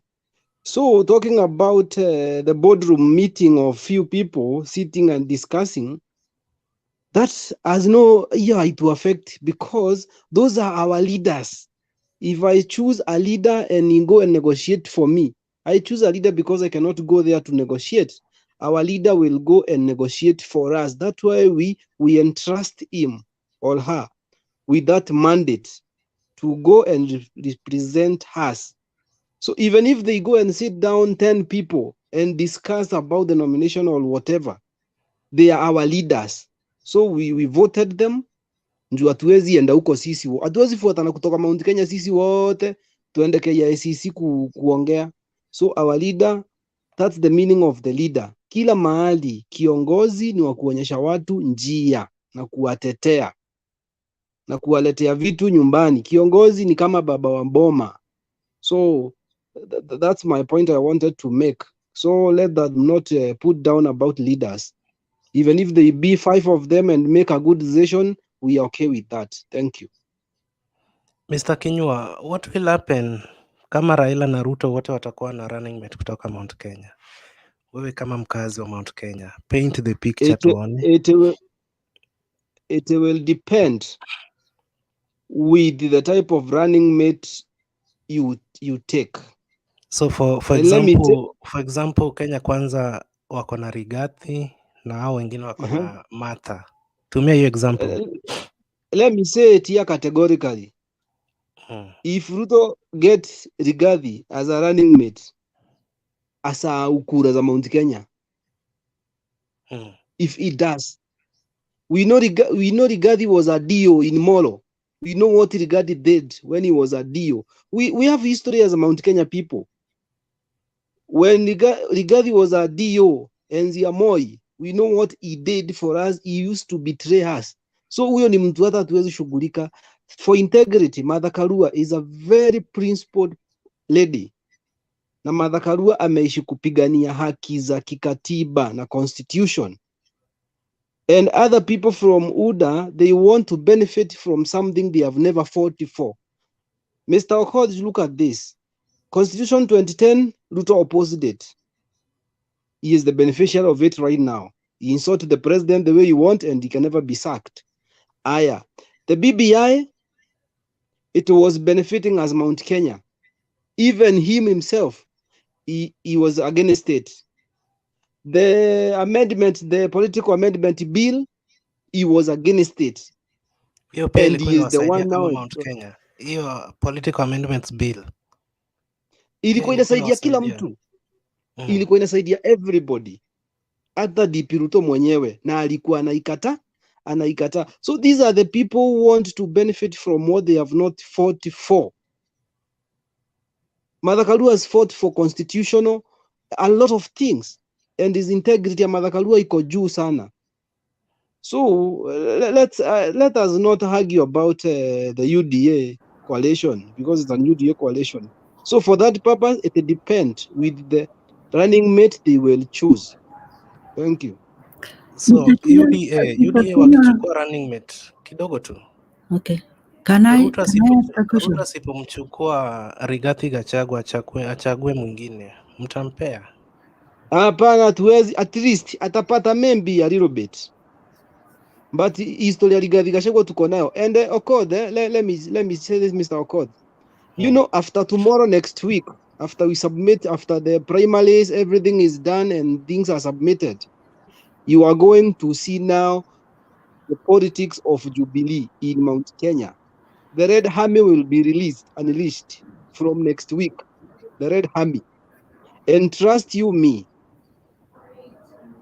when the campaign starts from next week, the Jubilee, the ODM, those are political machineries. Trust me, UDA will go into hiding. Wait and see what will happen in Mount Kenya. Okay, thank you. Thank you, Bwana Mr. Kinywa. Mr. Kinywa, let me ask. Okay, hivyo vile Olo amekuuliza, but I also want to ask it in a different perspective. What if Ruto takes Gachagua and Raila takes somebody from Ukambani, either Ngilu or Mutua? Will he? Yeah, for that is fine. For that is fine. We have no problem. We have no problem with that about the running mate. For us, we have, even if he goes to, you remember in 2017, he was in Ukambani and we got votes. Raila got votes. He wasn't in Mount Kenya. Because all we need in Mount Kenya, it's a structured leadership. We need people who can deliver. We want our MP to be good people, our governors to be good people. That's all. The deputy president doesn't help with anything. Kalonzo has been deputy for 2 terms. Uko nyumbani amefanya nini? Hakuna. Ruto amekuwa deputy for 2 terms. Kwao nyumbani Rift Valley amefanya nini? Hakuna. Yeah, you see these things. So those are the things that we normally look to them in that dimension. Let's talk about the president, but not for the deputy. For the deputy, hakuna kitu anafanyanga kwao. I'm not for Kalonzo to be the deputy for Raila anyway, because Kalonzo is really not adding anything in Azimio. I don't know why he was even intruded to be there. But for me, if it is not Martha Karua, then why not Alfred Mutua? Because Mutua has really brought a big change in Machakos instead of Kalonzo Musyoka or Peter Ken. Those 3 people, I don't know what we can do actually as Kenyans to make these things sink in those people's minds, because we also know whom have put something to the people. Mutua has done it. Okay, Peter Kenneth, I'm for Peter Kenneth, but I don't know what he has done for the Gachagua people. Martha Karua is a fighter. This is the Iron Lady. I'm for her full time. Thank you. Maggie, I wanted to tell you. Mr. Koth, can I put my contribution, please? I feel we are not moving forward. Okay. Nyomba, kwa tupe tu dakika moja. Huyu Mr. Kamau aseme hiyo issue yake kwa dakika moja, then we come to you. Nilikuwa nasema Maggie asi underrate the influence of Kalonzo. Asiseme ati aleti kitu katika Azimio. We know that he is a kingpin of the Cumberland. What Kenya was saying is true. The people who are supporting Raila Odinga in Mount Kenya don't really so much care about the deputy president. What we need is a continuity.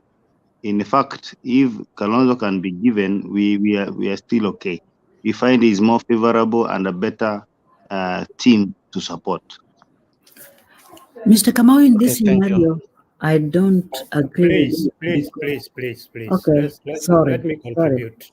Yeah, please. Please, Nyumba, relax to. They were arguing. Sasa There's a tukisema reason why. hawezi wakamaliza argument yao. We are going to be on this one for... Let him talk, Mr. Okoth. Yeah, Maggie, let me put my case forward. Please. Mr. Nyumba, we can't continue like that. Just give them 1 minute. They finish what they were saying and then you put your point. So Maggie, tell Kamau what you are to tell him. Mr. Kamau, do you know why I disagree with you in Mr. Kalonzo's case? You know, when even Azimio was being formed, Kalonzo was nowhere. Immediately he just nosed that, oh, something is cooking here. He went, go ahead, started, I don't know, Oka, those things, something you have not fought for. And you are coming with your demands. You are coming with your opinions which cannot help anybody. I think that is not the right person for this country, actually, because anything we must fight for it. And the Kalonzo you are talking about is the somebody whom even Ruto would have not taken. According to what happened, even when he wanted to join Jubilee, that time it was not Jubilee, it was TNA. In 2013, these people refused. He's somebody who has been dismissed several times. Do you think this time he's going to bring what you're telling me that is the somebody who is so important for Azimio because of the votes? Mutua has votes. Professor has votes. Ngilu has votes. So Kalonzo alone does not carry anything from Ukambani. I think that is those are the brains which has been carried with so many people, but we are just watching and saying yes. I think that there you are right. There's nothing he's carrying. He's carrying nothing because this is somebody who just want everything. Where after it has been put down, they come and eat without even helping, giving any little hand. Please, Kalonzo has got nothing to do with anything in Azimio. And I think everybody should put that in their minds. He doesn't carry anything. Yeah. Okay, asante sana Maggie. Asante. Nyumba. Thank you, Bwana Koth. I told him nyumba in Kikuyu is mondo wa nyumba, mtu wa nyumba, colleague. Now, I'm sorry, but there are reasons why I was becoming a bit impatient. I've been on this panel, Kamau, Maggie, Olo, even Omariba, Duke. From that go, me, I'm in Jubilee. I'm in Azimio, although I'm in the Rift Valley. And my patience was coming because of this. people like Duke, they come and bring a topic that takes the next 2 hours and even lose direction of the main topics we have, because he is in Kwanza, Kenya Kwanza.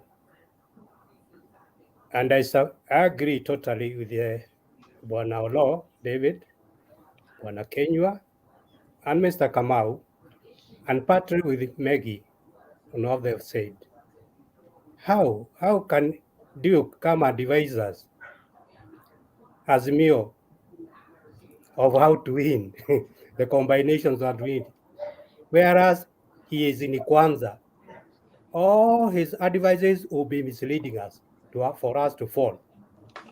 That's the intention. And that's why I was saying the topic is taking too long, but Duke has already given us a poisoned chalice for us to swallow. I refuse. Now, on Duke, Uhuru being the chairman of Azimio, this is something that has happened elsewhere quite often. And I'll give an example of Tanzania. Not even yesterday, when Nyerere came out of leadership, he maintained the leadership of the party, CCM, for quite some time. And elsewhere, it's something that happens. Saying that Uhuru wants to be the chairman so that he can sit on Raila, I feel like laughing. Who can sit on Raila? Even Uhuru. That's why the handshake has to come in. Raila is a tough man, and he rules the way he wants. He's just quiet because of the coalitions that have to be made. Of course, you can't rule alone. But he's a man who can make decisions. When in power, there's no way Uhuru can come and sit on him. You refuse and lead the way he wants. So I totally disagree with that assertion. And I've said it has happened elsewhere in other countries, where the former president, I am not sure about South Africa, but they don't move out. Somehow it keeps on the party, but it releases the powers thereafter. So Duke, you are misleading us a bit. Now, you remember, I'm a Kikuyu myself, agreed. There was Kibaki, 10 years, Uhuru, 10 years, Kenyatta, 15 years. But if you remember the statement by our president, Uhuru Kenyatta, at the burial of Mudavadi, Honorable Mudavadi's mother, he said, and I'm of that opinion, Kenya is of over 42, 43 tribes. This was from Uhuru himself. Said, why the rest have also to lead. Kenya is not for, sorry, I don't want to sound tribalistic. I'm an elder, I'm an old man. But he said, yeah, the others also need to be considered. Why is it Kikuyu, Kalenjin, Kikuyu? No, shouldn't. And I can't advocate for that. So when he says that it's Kikuyus, and also already the president said it should not be, and that's why he's working with Raila. And this is a change that we need. Anybody from any tribe with the potential should go ahead and lead Kenya. And I'm for Raila myself in Azimio. So I refute what Duke said about the Kikuyu Kalenjin. No, we are not for that. We are moving from that. And from this time, it will never be the same again. It will not be Kikuyu Kalenjin, Kikuyu Kamba. No, it won't. We are going for the better. Because Uhuru and Raila have seen far. Hawa ni wazee wamekalia, tunasema kwa kikwetu Kikuyu, mzee kwa wakati anakalia ile njuga ni the three-stooled stool, anda kijana mdogo amepanda kwa miti, mzee akiwa kule chini ataona mbali kushinda huyo kijana ako kwa miti juu. So Uhuru and Raila, especially Raila being an elder now, at that age he has seen so much, he cares for this country. He's not there just go for leadership or to grab money and land. No. He's a grandparent and he wants to go and save Kenya. Now, the running mate. Maggie, we are advanced too far. We should narrow into the latest Azimio and NEC resolutions.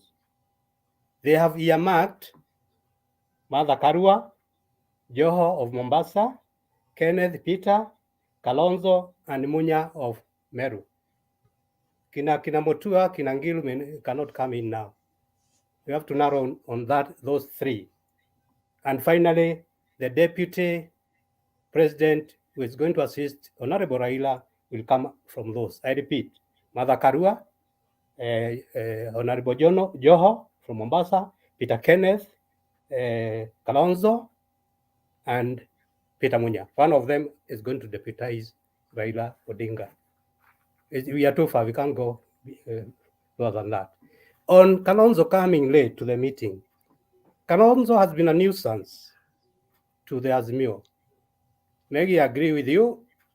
He overstayed, he is egocentric, and with his presence or without, some Kamba votes will be in Azimio. As you said, there are the three governors. There's Kibwana, there's Ngilu, and Mutua. But when he also comes on board, Kalonzo, he also brings something. You cannot write him off. But even if he is not, still Azimio will go ahead. Actually, it has been the handicap to Azimio. Every other point, he brings problems. Like now, there is a committee that was made, and he was even refusing to agree to that committee. And that committee was the one to use scientific method. Hello? It was, I'm finishing. That committee was the one to, there's an echo. That committee was the one that was to have a scientific method of choosing running mate to Raila, and he was refusing. Actually, he is tired. We have wasted so much brain, so much time because of Kalonzo. If he brings, we keep going forward, and still Azimio will get votes from Ukambani. Now, finishing, let me come. I think I started with so many other things. Ruto promises 30% Western. What happens to the others? Because the other 70% is going to give to his people of Rift Valley. No, we refuse that. No, that's not going to work. Because Azimio is very balanced. But you can see now, if Ruto gives 30% to Western, and we saw it, we have seen it practically. When they shared with Uhuru in 2013, all his ministers were from his own tribe. We have seen it practically, actually. On Nairobi governorship, numbers matter. And of course, the competence of somebody is important. We are narrowing, of course, Igathe came a bit late and he has destabilized the boat. But political considerations is who can bring votes and also to be qualified, not only votes. Sonko could bring votes, but he was not competent to be the governor of Nairobi. We saw what happened. But Igathe is somebody very qualified, and he has been in leadership of international companies, and he's a technocrat. He's not more of a politician. He is more of a technocrat. So if they join with Wanyonyi, and me, I don't mind. Is it Wanyonyi for governor, Polycarp for deputy, or any other combination? But the idea is to have unity and get the Nairobi votes. I'm finishing by saying this. You saw the Azimio NEC, Honorable Odinga, Moi, Karua, Uhuru, Kalonzo. The time is against them to make a decision on those deputies and everything else. And I think by the next 2 days, we shall be through with this. Now, as I finish, sorry, as I said, I was becoming impatient. People who have been here, is that I know, like now, Duke Omariba is going to have more time. Mr. Okol, sorry for that, but I've seen it here. Some of these Kwanza Kenya Kwisha people, they come, and actually we take another 2 hours, not off topic, not on topic. So that's why I could see, and you could see everybody now, they throw a stone to see the reaction. And I could see we are going that way. That's why I'm becoming a bit impatient. Thank you for tolerating me also. Bwana Okoth, we have not met on the panel, but in our Olo and Kenya and Kamau talked very good points. And even Maggie talked very well. Madam Maggie, so please note what I said about the latest on the Azimio Deputy President consensus. Those are, one of them is going to be the deputy to Honorable Raila. Thank you, the panel. Mr. Okoth, thanks a lot. So asante sana bana. Sasa hao watu wa Kenya Kwanza unasema wanaleta confusion, so wasiingie kwa show ama itakuwaje? No, Halo, wakuje, lakini tunatumia wakati mwingi, saa zingine we lose the topic because it is intentional. They come and throw something so that they distract us, and we also use so many words and so much energy, and they're happy because, as I said earlier, how can Duke of Kenya Kwanza come and advise us the Azimio how to play it to win? No, you can say how can that That's taking care of your brother man. Tukiona place amwendi poa, mnaambiwa jamaa amewasaidia sana.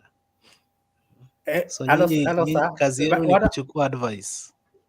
Lakini hiyo advice nitaka tuichukue ndio tuanguke, nimekataa.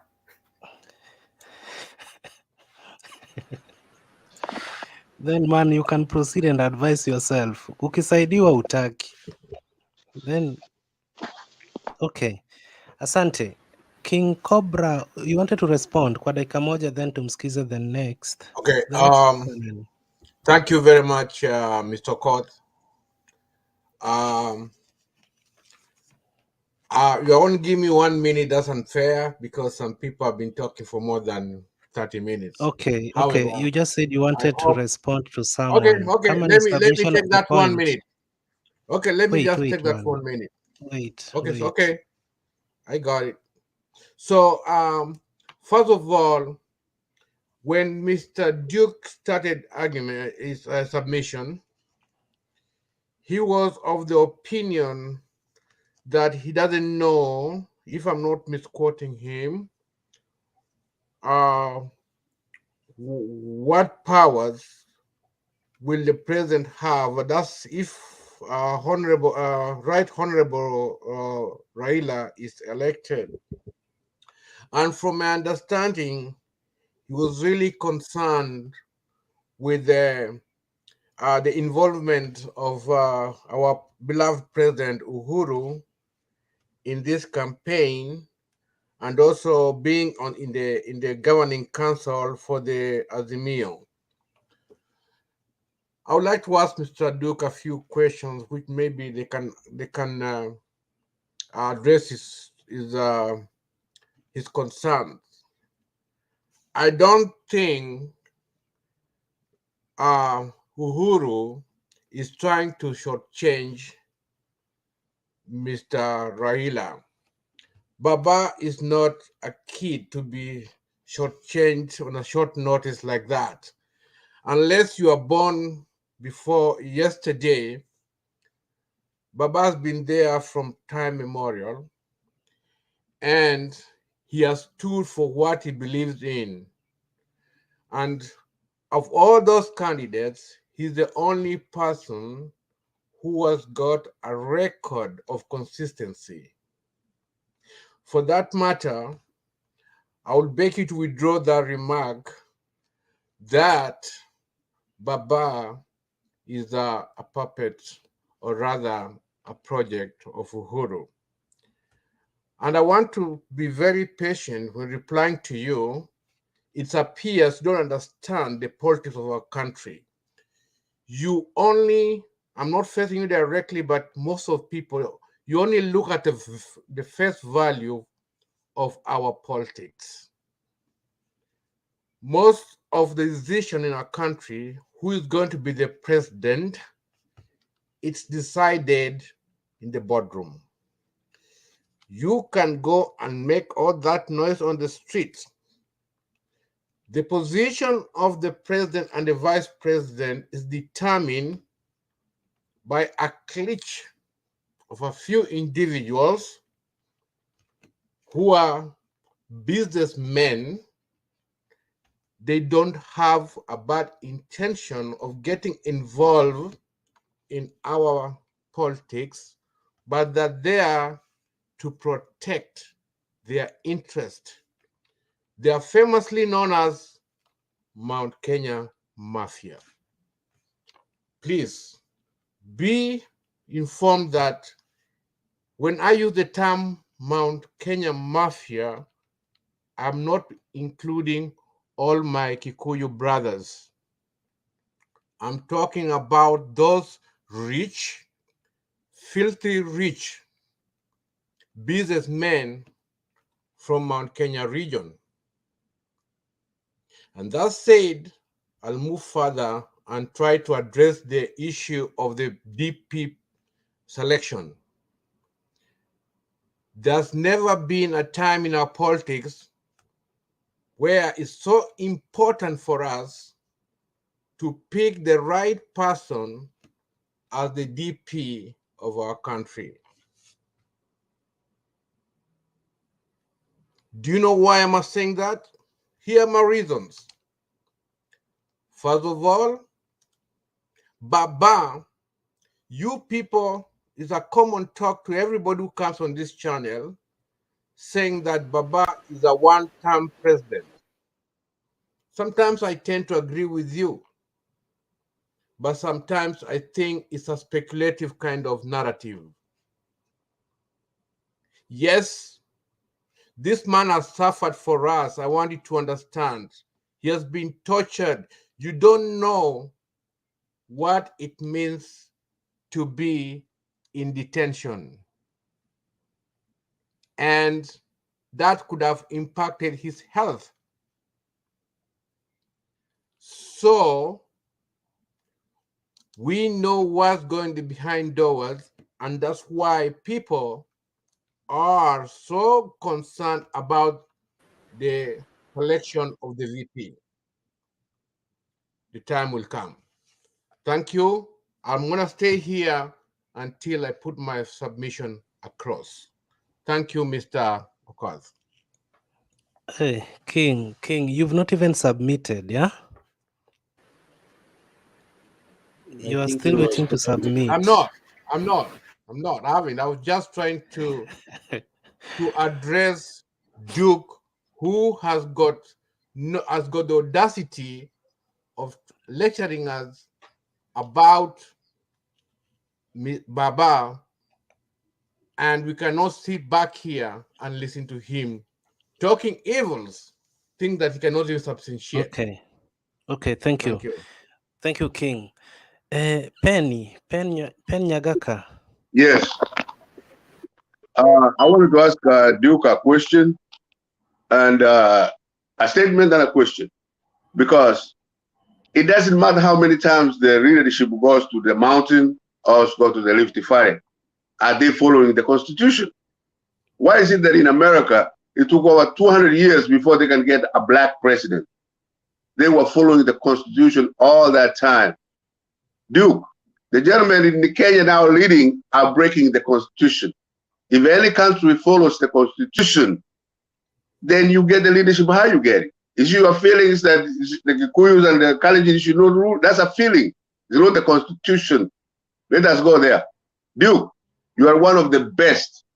Atuya, Duke, Vas, you young people, I love you to death.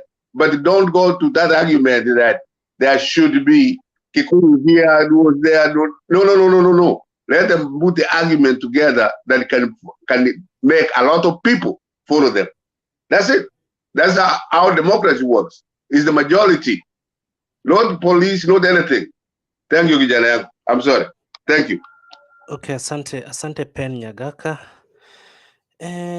Before Duke responds to all the mentions that have taken place, kuna mtu hajaongea na nataka uongee kwa dakika 10. 2 people 10 minutes. Xavier Malaba 5 minutes, and then Wilfred. Hello. And then Wilfred. Okay, So thank you Mr. Malaba Okori. atakuwa wa kwanza. Ya, nimeshukuru pia mimi kupewa nafasi. Thank you very much. I had somebody here says that somebody in Kenya Kwanza, they don't need to talk here. So I'm in Kenya Kwanza. I don't know if you will allow me to communicate with my fellow colleagues or not.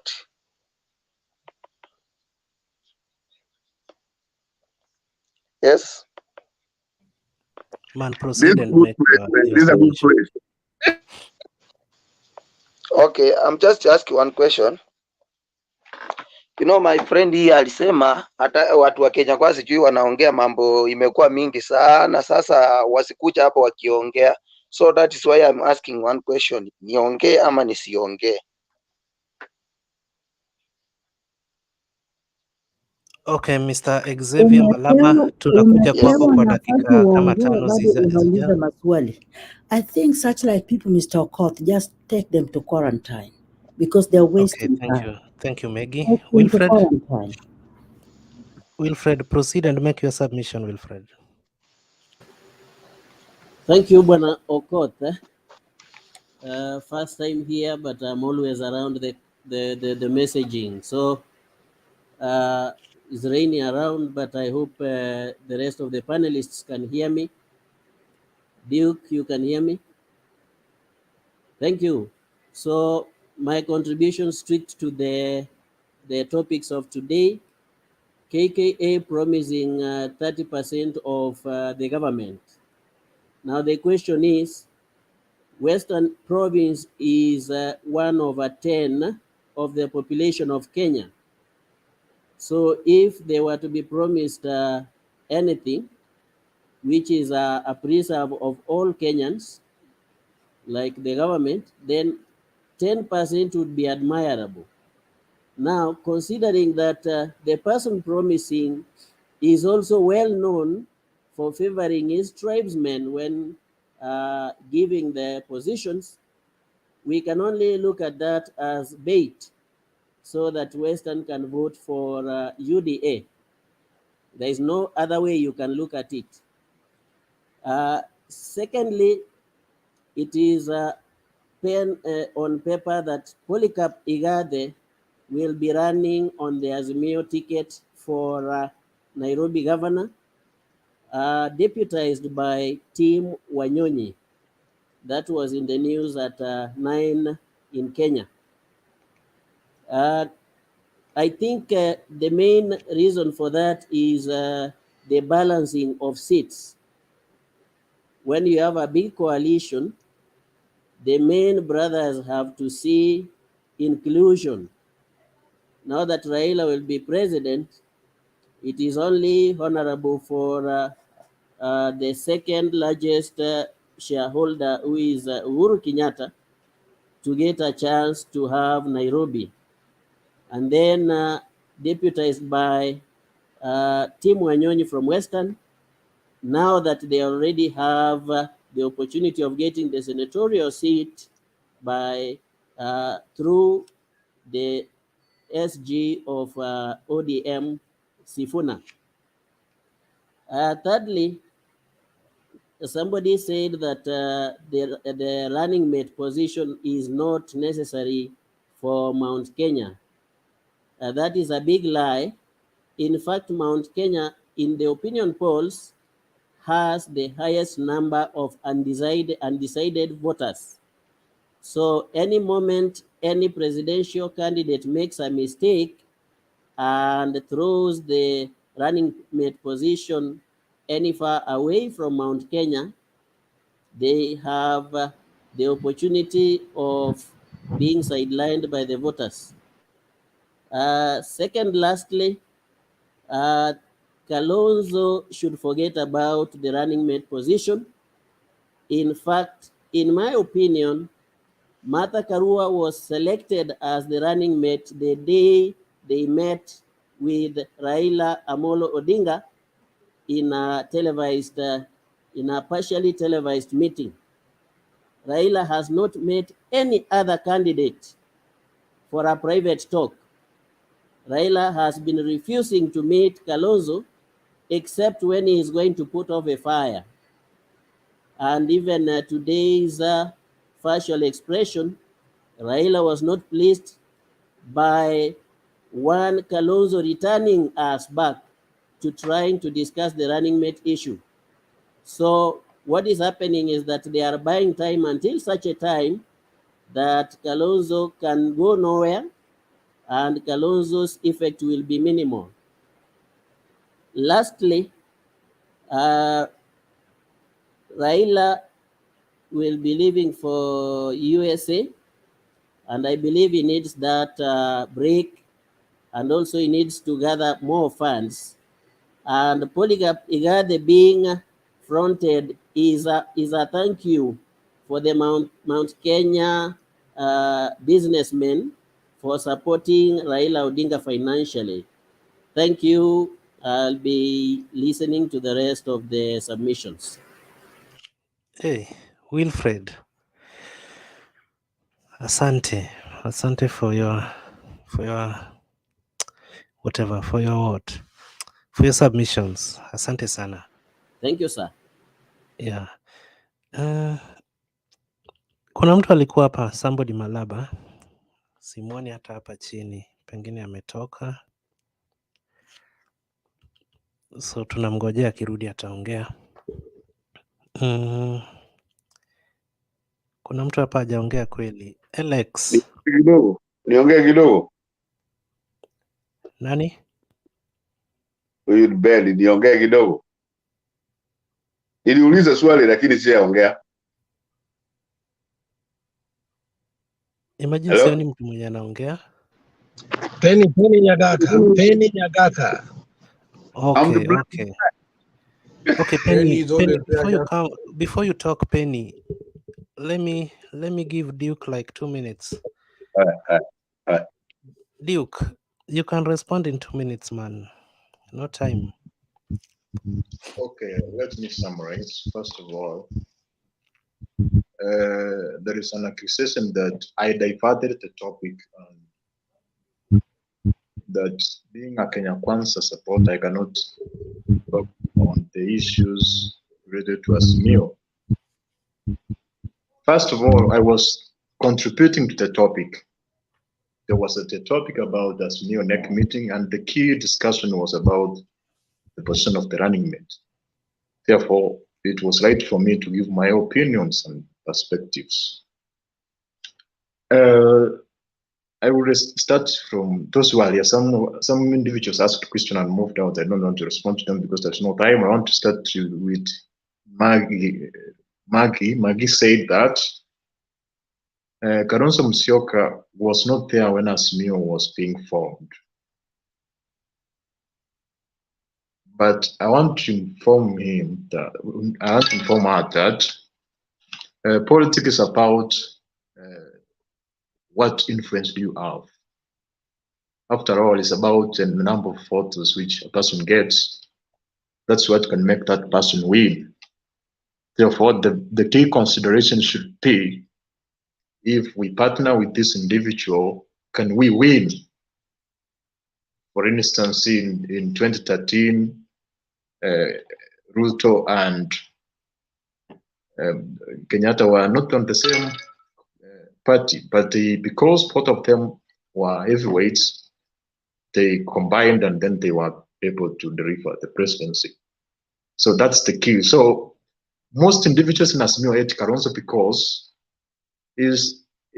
because he was not part of Azimio, but he has a right not to be part of it. But when you have been approached, also you have to have proper negotiation, so that, for instance, when a coalition is formed, it's about individuals and groups who come together and agree on how to do specific issues. So if you enter and then you don't discuss on what role are you going to play, what are the common objectives which are bringing the two of you together, then there is no coalition there.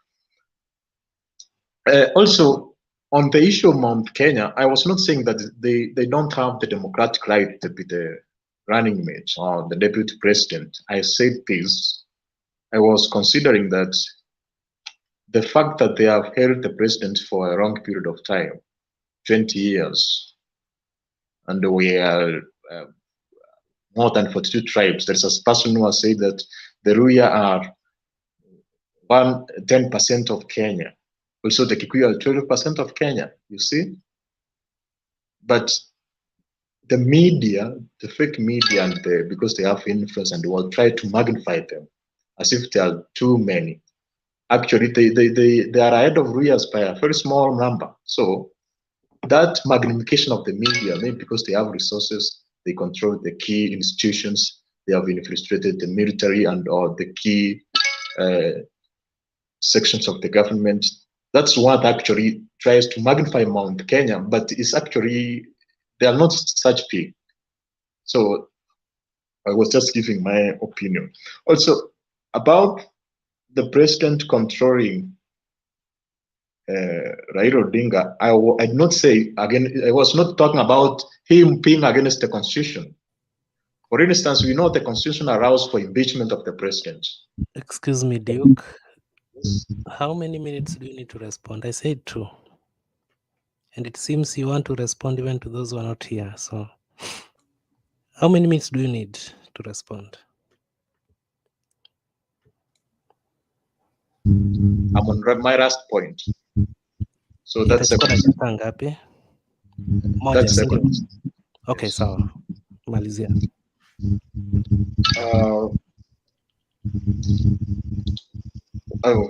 What I was talking about, the president, the way the president can control Raila Odinga is not against the constitution. I was talking about using the tools and the provisions of the constitution, and the individual can frustrate the president. For instance, we know that the president must pass some regulations in parliament for him to govern or to implement his manifesto. That's it. So if he does not have enough support in parliament, he cannot be able to pass some legislations which is key for him to implement his manifesto. So that's what I was trying to say. If there are some agreement which are made, that's why maybe the president is very active. And if he tries to go against those agreements, the president may rally the members of parliament who are affiliated to him to combine with those affiliated to Ruto to undermine him. That's what I was meaning. So I'm done.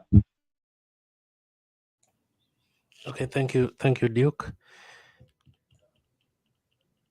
Pen, make your submission. Yes, thank you very much, especially the guy who's in control today. Man, you are way too smooth. I've seen the other guys, but ongera sana. Endelea na hiyo kazi. That's very good. Pen, make your submission. Yeah, yangu ni kuambia nani, Duke. Yeah, what you say is very clear and it's very nice, but Duke, huh? Let us follow the constitution and let us be very clear that if a Kikuyu wins the election or a Kalenjin wins the election, so be it. So figure out who is going to be the next person next time.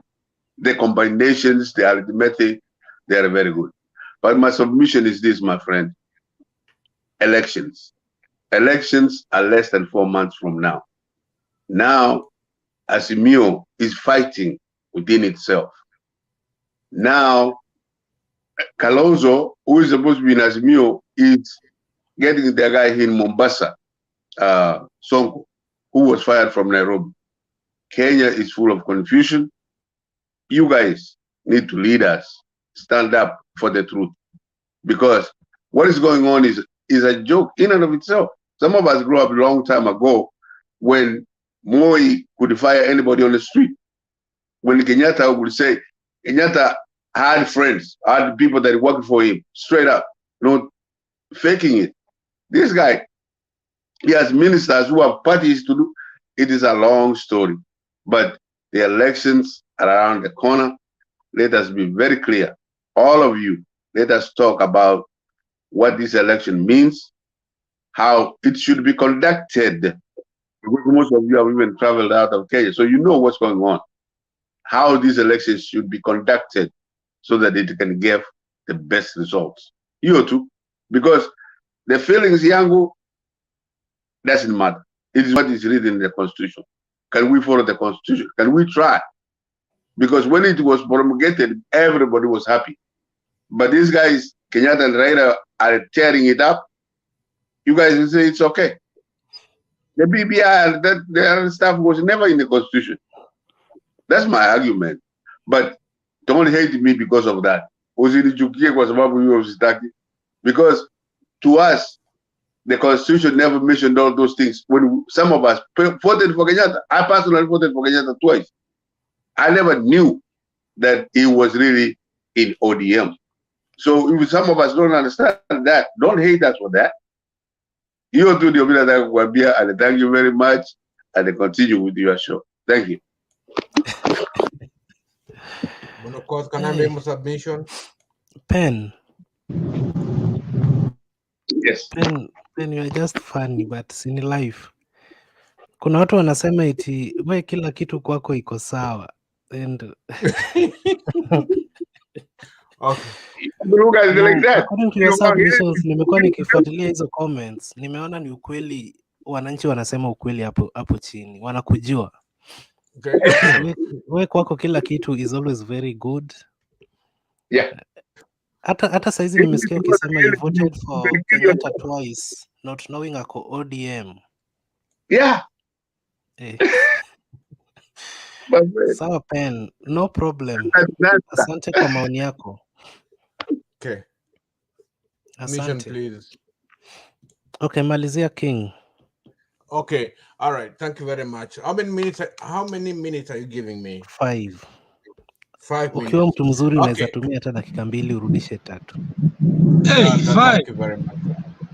Thank you very much. Don't interrupt. Excuse me. All right. So I'll be to the point. First of all, before I make my submission, which will be best on the topics of today, which is about the allocation of 30% to the Luya Nation and about the NEC meeting today, I would like to address a few things. The first thing I would like to address is my sister Maggie. I know she aired her concerns also about the infightings in Azimio. Personally, in my honest opinion, I think there's nothing wrong with that. That's democracy. We should have differences, but how we resolve them is very, very important. These disagreements will come up, but they'll come to pass. We shall move on. We are facing a situation, I think, when Baba comes back from the US, that's when the real politics will start. That's when the rubber will meet the road. And that's when we shall see a lot of changes. So this idea of Ruto, who's making some unattainable promises to everybody, there's so many promises. I think I've been following so much on this channel, and Ruto has been making so many promises. I don't know how he will give the Western province, or rather Western Kenya. I come from Western Kenya, 30%. But 30% of the government, that's a hell lot of positions. Okay, let's just say that he gives us 30%, then he takes his 40% and gives it to Rift Valley, and to appease his sympathizers in Mount Kenya, he gives them 30%. What about the rest of Kenyans? What are they going to get? Nothing? For real? Is that leadership? Aren't you trying to segregate that countries into zones and forgetting, marginalizing some other areas? I've yet to see that. I don't think those promises are realistic. And also, personally, I think Mudavadi is kind of very naive although he's been our leader and he's being played some games he will regret. Just to cut my story short, I won't talk about the NC, the governing council of the Azimio today, but I would like to jump to an issue that we should talk about right now, and that is the appointment. Oh, sure, they're related. The appointment of the VP in the Azimio. The card of the female card has been thrown left and right. Everybody is kind of supporting Martha Karura. Sorry if I'm misspelling the name, pronounce the name. She's a wonderful person. My only concerns her, is she trustworthy? We should look at her history and we know who Mother Karua is. Politics is about money. Politics is about numbers. She'll bring the numbers. Financial wise, she can do that because the Mount Kenya businessmen or mafia will support her. But is Martha Karua per se a trustworthy person? Look at what she did to Kibaki. Look at what she did to Ruto. And in fact, what she did to Baba.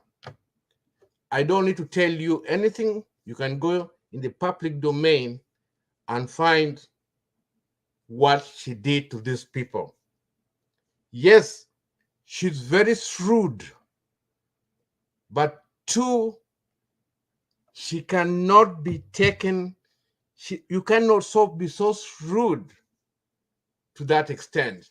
We need somebody flexible. If Martha Karua can be flexible and adjust. I have a question there. Thank you. I have a question there where you say. Go ahead. Ask me the question, sir.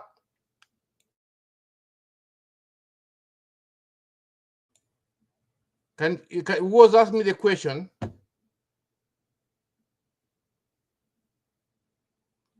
Mr. Court, there's nobody with a question. Mr. Court, your microphone is not on. Okay, I'm saying Alex had a question, but you've used your 6 minutes. Ulikuwa na Thank saba, you. imebaki moja. So malizia. No, I'm sorry for just stepping about, but if there's anybody with a question, I'm ready to respond. But we have got to face realities. Martha Karua is a good politician. She's got the female card she can play, but she's not reliable. She's going to be a thorn in the flesh for Baba. It's a fact. We should go to analyze it and we'll go to discuss it. If we don't talk about it, we shall be doing ourselves a disservice. We have got better people out there. PK, Munya are great people too. Thank you. Okay, I had a question on that, and our leaders, especially those at the top, do swear by the constitution, not by the people. I believe, in as much as we want to interrogate Martha Karua, we must interrogate her to the fidelity of integrity and of the Constitution of Kenya. And if we do so, then we are going to get the DP that we want. Why are you comparing Martha Karua not being loyal to the people? Are the same people you are saying been loyal to her? That's the first question. The second question, does that disqualify you because at some point you had issues with somebody and you had mistrust with somebody? Then don't you think that Azimio should be disbanded because at some point Uhuru and Raila could not get along? Because that's a history that was very clear. They called each other names. If that is your standard of looking at Martha Karua, then don't you think you are in a wrong wrong group called Azimio, because the leaders of Azimio at some point did not trust each other. Okay. Mr. Court, can I address Alex? All right, Alex. Your first part was about Martha Karua being loyal to the people, because you swear to the Constitution, but you don't swear to the people. And the second part is No. I want you to. No, that's not what I said. I said, do our leaders swear to the Constitution and to the people they lead, or they swear to other leaders who they have leadership with? That was my question, because you framed it that Martha Karua cannot be trusted because of certain individuals, not Kenyans, certain individuals. So I asked, do leaders swear fidelity to protect other leaders, or to the people who elected them and to the Constitution? all right, Alex. The Constitution and the people go hand in hand. Without the people, the Constitution will be valueless. So both of them are the same thing. Okay, that's the first response to your first question. Now, Still, you have not gotten. Can I Still, finish, you have please? not gotten Can my you ever question. listen to me, Alex? You have not What I'm gotten my trying to say. question. The Constitution, according to what you explained earlier and what you are saying now, is not the same thing. You said Martha Karua cannot be trusted because she did not have good relationship with some people. So that is what I am questioning. In that regard, the Constitution and the people is not the same. Okay, that's part 2 of your question. But here's the point. What I'm trying to say is that I'm not saying that Martha Karua cannot be trusted. I said she's very shrewd to be in that position. If she's put in that position as a watchdog and fight corruption in Kenya, that will suffice. However, even if you're put in that position to fight corruption, because she's been a figure leading the fight against corruption, it's okay, but you cannot be an extremist, all right? And my second part is about her disagreement. My concern will be her relation with the Baba, because she's been a turncoat. She changes her mind. All the leaders from Kibaki to Uhuru, will she make a difference? Can we trust her with that? Look here, Alex, to know you, all I've got to do is to read your past, and I can predict the future. Thank you. Asante King na Alex. Now we move on.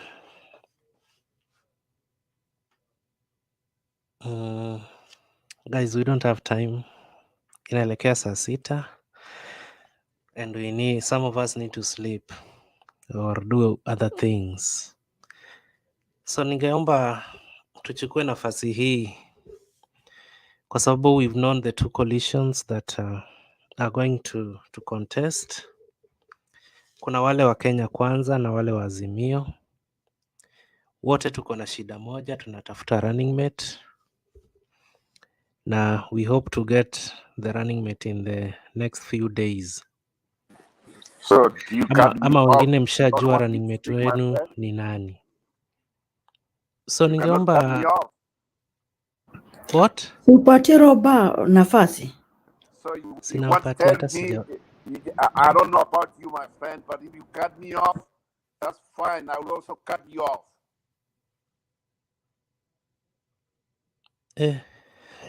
You'll cut me off. Sijamaliza hata kusema kitu nilikuwa nasema na No, sijasema you lazima say show. time's running out and I'm just waiting. So sijasema eti nimekukat off jameni. So acha tu nimalize kusema kitu nasema. Usikasirike na ukikasirika pia ni sawa tu. So wote tushajua where we are going to vote, the coalitions that are there. So we are going one more round. Sijui ikuwe dakika 5 ama 3 kwa kila moja wetu. Useme your closing remarks and maybe give an advice to the coalition you support, and then we close the show. Sasa tutaenda round moja wenye tuko kwa screen. Newcomers ndio hawataingia.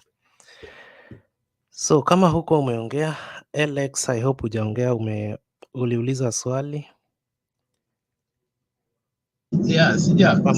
Kama umeongea ukiuliza swali pia ni fine, but I know hujaongea. So you can talk. Yes, thank you. Thank you, Baba. Umalize na hiyo kitu nimesema, as in unaongea, tunaenda kwa huyo mwingine, and then we close the show. Tukifika huko kwa Megi, we close the show. So Alex, alafu mtu next achukue. Yeah, Okoth, Erokamano, thank you very much for being the moderator today. I don't know why Penny says you are so smooth. I don't know, Kama is doing some advertisement. Pilsner is so smooth, so I don't know why he's saying that. But you know, Penny is Penny. First of all, hii kitu ambaye my friend Duke anasema kuwa Kalonzo ABCD EFGH IJKL. Mr. Duke, that's beyond your pay grade, because we have a coalition which is also a movement. It's not a shit show like Kenya Kwanza. So we built our structures long time ago. We don't play political science politics. We play mechanical engineering politics because our presidential candidate is an engineer. So you can't put structures, you put the foundation, you put lintels, and then when you are up there, mtu akuja asema anataka room yake, anataka ikue yellow, ikue nini. No, that's not. Kalonzo, when he came to the coalition called Azimio, it had structures, it had a foundation, it had leaders, it had lentils, it had whatever that it takes for a structure to be there. It already had it. So when he came in, he could have known on what point of negotiation he could. The problem is he wants to assume that we never existed. That is Kalonzo's problem. And we can't help him for his lack of insight and foresight. So, I mean, it is sad that a man who has been in politics, a cabinet minister until the vice president, doesn't know how to negotiate. So I don't know why you want to help him. And furthermore, now that he knows that seat may go to women, he needs to walk and toe the line, because anything Kalonzo is going to do, he's going to be dubbed that he's fighting women. So I think Kalonzo has, if I was Kalonzo, and I will repeat what I said yesterday, I will only negotiate from the point of rotational presidency, not rotational president, rotational presidency. If we want a total change at the helm of our presidency, then we must tour the Kikuyu and the Kalenjins, because they have done what? Because that was the proposal of our leader in coalition of Azimio. He said we need to have rotational presidency. So if I was Kalonzo, I could say, in case, because I'm the deputy, the principal assistant of the president, in case the president is incapacitated, we don't want to take power again to Central, I will negotiate on that, and I will win on that, but not negotiate from the point of view of what he has been doing, fighting women, zoning, so on and so forth. It has made him not to become the statesman that he almost becomes. And you know, almost doesn't count. If you are almost winning, and it means you did not win. So Kalonzo is almost becoming a statesman all the time, and he goes back to his character. So Mr. Duke, it is not us who's making Kalonzo. Kalonzo came in late. He likes coming in late in every coalition. He likes to be pestered. He likes to be pampered. He likes to be massaged. And you know, there are effects when that happens politically to you. You don't get to sit from the beginning and build a house together, especially a coalition. Look at your house. Who is complaining? When these people came in, they found UDA very strong. That's why Sakaja entered UDA. That's why Boni Aluale is running UDA. That's why all these people who we thought they used to be in ANC are in UDA. Why don't you look that fast? Then you tell us, how did they become UDA members? Because they realize UDA was a formidable organization formed by your leader, already existing. It has structures. In fact, the coming of ANC and Ford Kenya have made you lose a lot of votes because you can't even negotiate. Even today, it is the person called Ruto who goes to campaign for Mudavadi in Vihiga to get a clout. How shameful that somebody should come to Bondo to campaign for Raila. It doesn't happen that way. So what I'm saying is that when it comes to the deputy negotiation, it's going to be difficult, and many factors are going to be taken into place. And I do believe that the issue of a woman is going to be brought over and over and over. But the people who have helped Baba to be where he is today are the Mount Kenya Foundation, who became his friends when it was not fashionable in Central Province, who took him there when nobody wanted to, who kept going to meetings after meetings when nobody in Central wanted to really associate himself with Baba.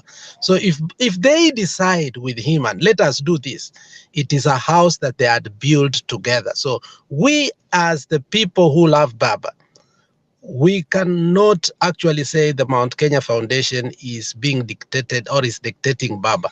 They negotiated, they agreed, and Baba saw a way forward. And because of their association and their friendship and their trustworthiness, they are where they are. And I think now when it comes now to payback, Baba has no option. Baba must negotiate with them. So if it's Igade in Nairobi, it's okay. But Tim Wanyonyi is more suited. But because of the matrix of coalition, and especially pre-election coalition are more difficult than post-election, because then the people are looking and also judging from every action we do. So thank you very much.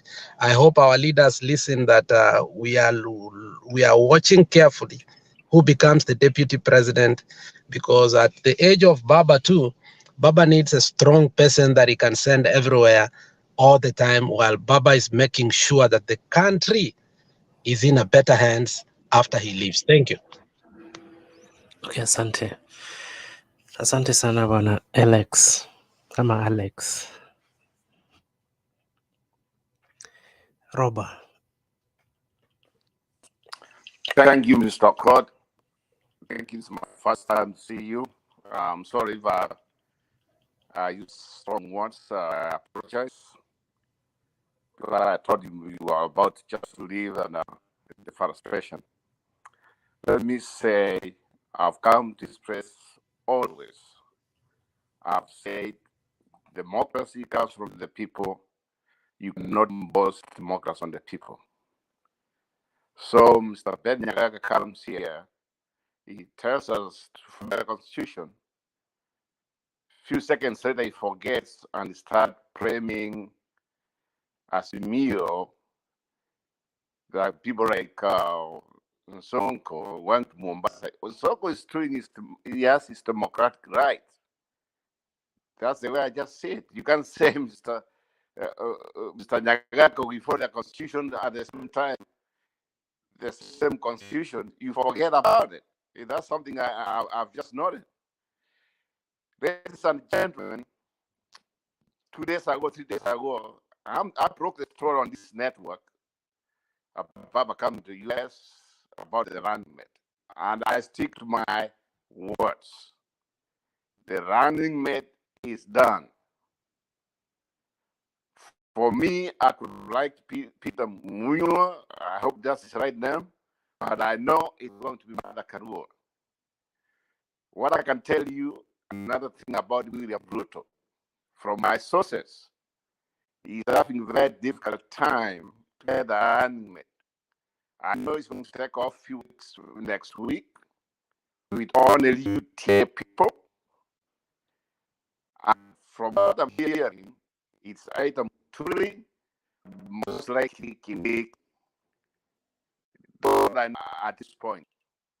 But that becomes the main point. You know, our country is bigger than this all we keep on talking about here. We keep on talking about Uhuru, Raila, Ruto. You know what? I don't be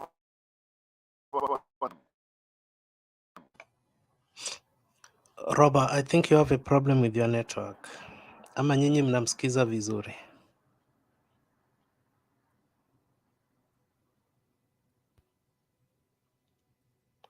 Roba, unakatika katika. So sijui shida iko wapi.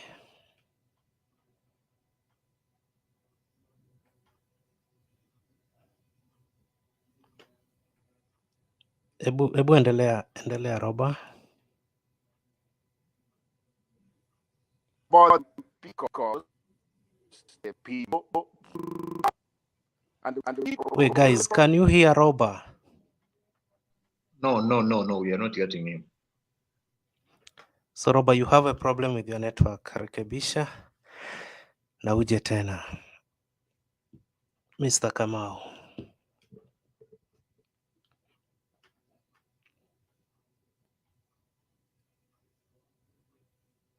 Okay. Maggie.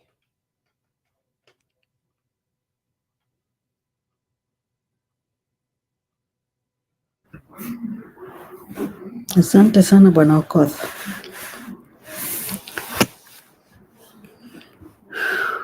Can I pass it to somebody else? Nifanye something kidogo tu. Okay. Duke.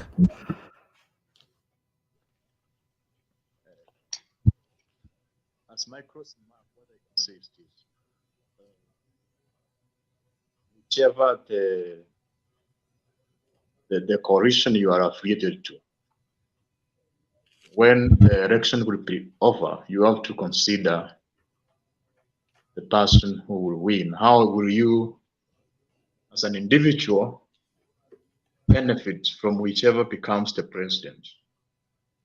That's why in 2017 I voted for Raila, but when Raila did not win, I was scrutinizing on the manifesto of the government and other key projects they are taking so that I can benefit as a person. So strategy is key. Don't just support an individual for the sake. You will be supporting Raila and I will be supporting Ruto. But Raila can win, I benefit more than you. Also, Ruto can win and you benefit more than me. That's why, for instance, individuals who forecasted the war in Ukraine, some of them invested in energy. They bought energy shares and now they are getting a lot of profit. The same was true when there was COVID. That is, individuals who predicted some companies will have their shares skyrocketing. For instance, digital-based companies like Zoom. So even individual bought like 1 million shares for Zoom. Now the value is like 20 million. That's 20 times within a very short period of time. So in short, what I'm trying to say is that let us learn to work with the circumstances on the ground. So that you have to, for instance, if you are an investor, if Raila wins, what is his manifesto, and what can I do so that because of that manifesto, as the manifesto is going to implement, and how can I benefit as a person? So that's what I can advise. For the running mate, what I can say is this: for me, and I said it, I want, for instance, Kenya Kwanza, I want Ruto to pick Mudavadi because that can be a mobilizing factor in Western, because he can actually argue, I've given you a running mate and the other side has not given you, so he can be able to get more votes from Western.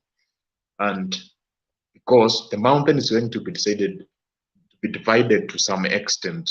So if, for instance, if Raila picks a running mate from the mountain, you cannot get 100%. If Ruto picks from the mountain, you cannot get 100%. So it's a good strategy for you to pick a running mate from areas where you can you mobilize people up to 80%. So that's why I'm preparing Davadi for Kenya Kwanza and maybe Kalonzo for Raila. Okay, asante sana Duke. Njiru Mwaura.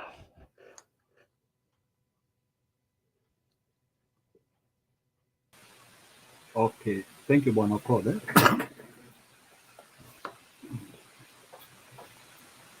Yeah, I'm happy for the discussion today. Tunakujanga hapa kuongezana maarifa kidogo, and ningetaka kuingia kwa mjadala ya leo, nichangie kwa zile vitu naona ambazo zinatendeka katika siasa siku ya leo. Kitu ya kwanza leo niliona mkutano ya kwanza ya Azimio, na pia nimesikia ni kama kumetokezea orodha ya wale watu wanaweza kuwa possible deputy president. Tuko na ni wale watu tu tumekuwa tu tukihisia, the 5 of them. Lakini kuna maoni yangu naweza taka kusema hapa choice ya deputy president. Deputy president wa mwaka huu sio mtu wa kukuja kuassemble votes. Deputy president wa 2022 ni mtu wa kuweka ticket mapambo, is like to beautify the ticket. So if you want to take a very too elaborate politician, hapo ndio tutaanguka. So deputy president wa 2022 ni mtu ambaye anafaa kuwa na karakta mingi, like anaweza kuwa ni politician, anaweza kuwa ni mfanyabiashara, anaweza kuwa ni mobilizer, anaweza kuwa ni reformist. Yani lazima akuwe with more than one trait, si ati mtu tu tunasema ati huyo mtu ako na bulk fulani. So that is one thing, and that's the reason why imekuwa ni ngumu kwa watu kumention, si hata kwa baba peke yake, hata ile pande ingine ya Ruto, it is very difficult to mention a deputy president, sababu unataka kuleta mtu ambaye ataweza kuweka hiyo tiketi yako mapambo, si ati mtu ya mdomo hapo.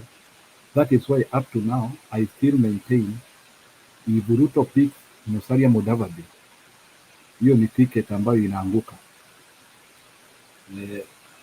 So kwa upande wa Azimio naona I still stand the best person so far kwa hiyo ticket ni Martha Karua. I stand by that. So hii siasa ingine tumekuwa tukiona ya Nairobi na mtu kama Polycarp Igathe vile amekuja ametokezea.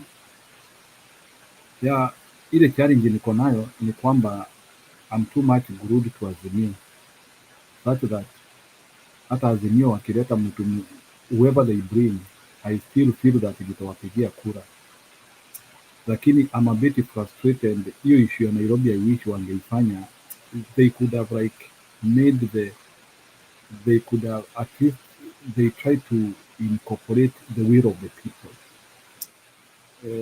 Unajua history ya kupanga mambo sana, naona it can also backfire and people might go and vote in rebellion to that ticket. Yes, as Azimio, we will support whoever the person they will bring, but I feel they have not done the right procedure.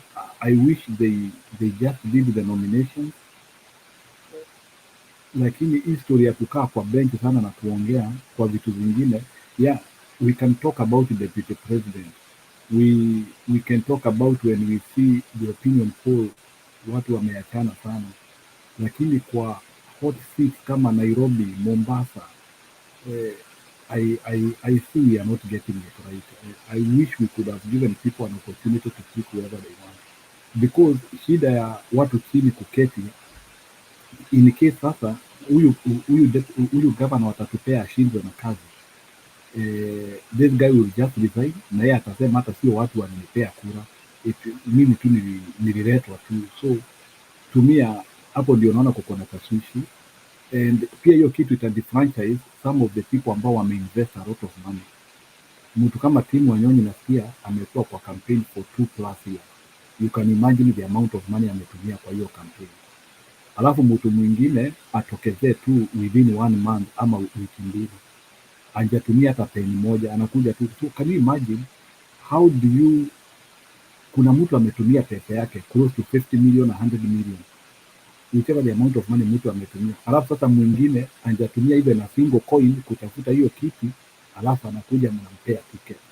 So what are the arguments? Are we going to compensate hawa watu wengine ambao wametumia pesa yao ya campaign? Even if we compensate them, why are we blocking their interest to want to serve people? I think politics should be natural. Pia tusifanye vitu zikuwe artificial sana. Sasa hapo tu ndio naweza kosoa Raila na Uhuru. Ni kama yani wanataka kupanga hii story sana, and I'm not happy with that. For the deputy president, hiyo tumewaachia, watupea yule watatupea, I don't care, but governor, senator, nini, I wish they allow us people to decide on that. So hiyo ndio ni, that is what I can comment on that. So on overall, naweza sema politics in Kenya is still becoming complex, and nimekuwa nikiongea hapa kwa siku mingi that siasa ya 2022 it will be very complex, and whoever atashinda lazima afanye hesabu yake mzuri. Yes, Raila Odinga ako na hapa advantage because of ile inclusivity ameleta. His name is brilliant, ako na mambo mingi iko kwa jina lake, but he can't still afford to make mistakes, and some of the mistakes which we can make is the choice of the deputy president, tukichagua mtu ambaye sio mzuri, na some of these seats za pahali kama Nairobi. Pia Nairobi kama hatutakuwa na governor mzuri who can be able to galvanize votes for us, itakuwa iterap. So we have to think seriously of Nairobi, those are pivotal votes, na pia ujue places kama Nairobi it is also attached to pahali kama Kiambu. If we can have a serious person in Nairobi, huyo mtu hata anaweza kusaidia hata kupata Kiambu na pia kupata ile pande nyingine ya Machakos, ili the attractivity effect. So Ruto naona ana watu ambao wanaweza kuwa deputy pande yake. I think the best person you can pick ni Waiguru, who is a crook. So akina Gachagua, so mi Ruto naona he has more complexity, ana pool ya kuchagua watu wote wako pande ya Ruto ni wakora. So hiyo pande yake unless aende in the business world, ajaribu at least kutafuta guys who are in the private sector, corporate world, maybe people who have a lot of money, na pengine they are not politicians, but close to 90% of the politicians who are associated with Ruto ni watu wako na hashtag, wako na tu hitirafu yote. Unasikia kama sasa sisi tukitaka kutoa Martha Karua, unasikia hii pande nyingine wanasema wanataka kutoa Waiguru, then you start to compare between Martha Karua and Waiguru. One is mmoja ako kwa matope, mwingine, so you can see now those are the problem. Tukisema hii pande nyingine tunataka kutoa mtu kama Kalonzo Musyoka, unasikia hii pande nyingine wanasema wanataka kutoa huyo Gachagua.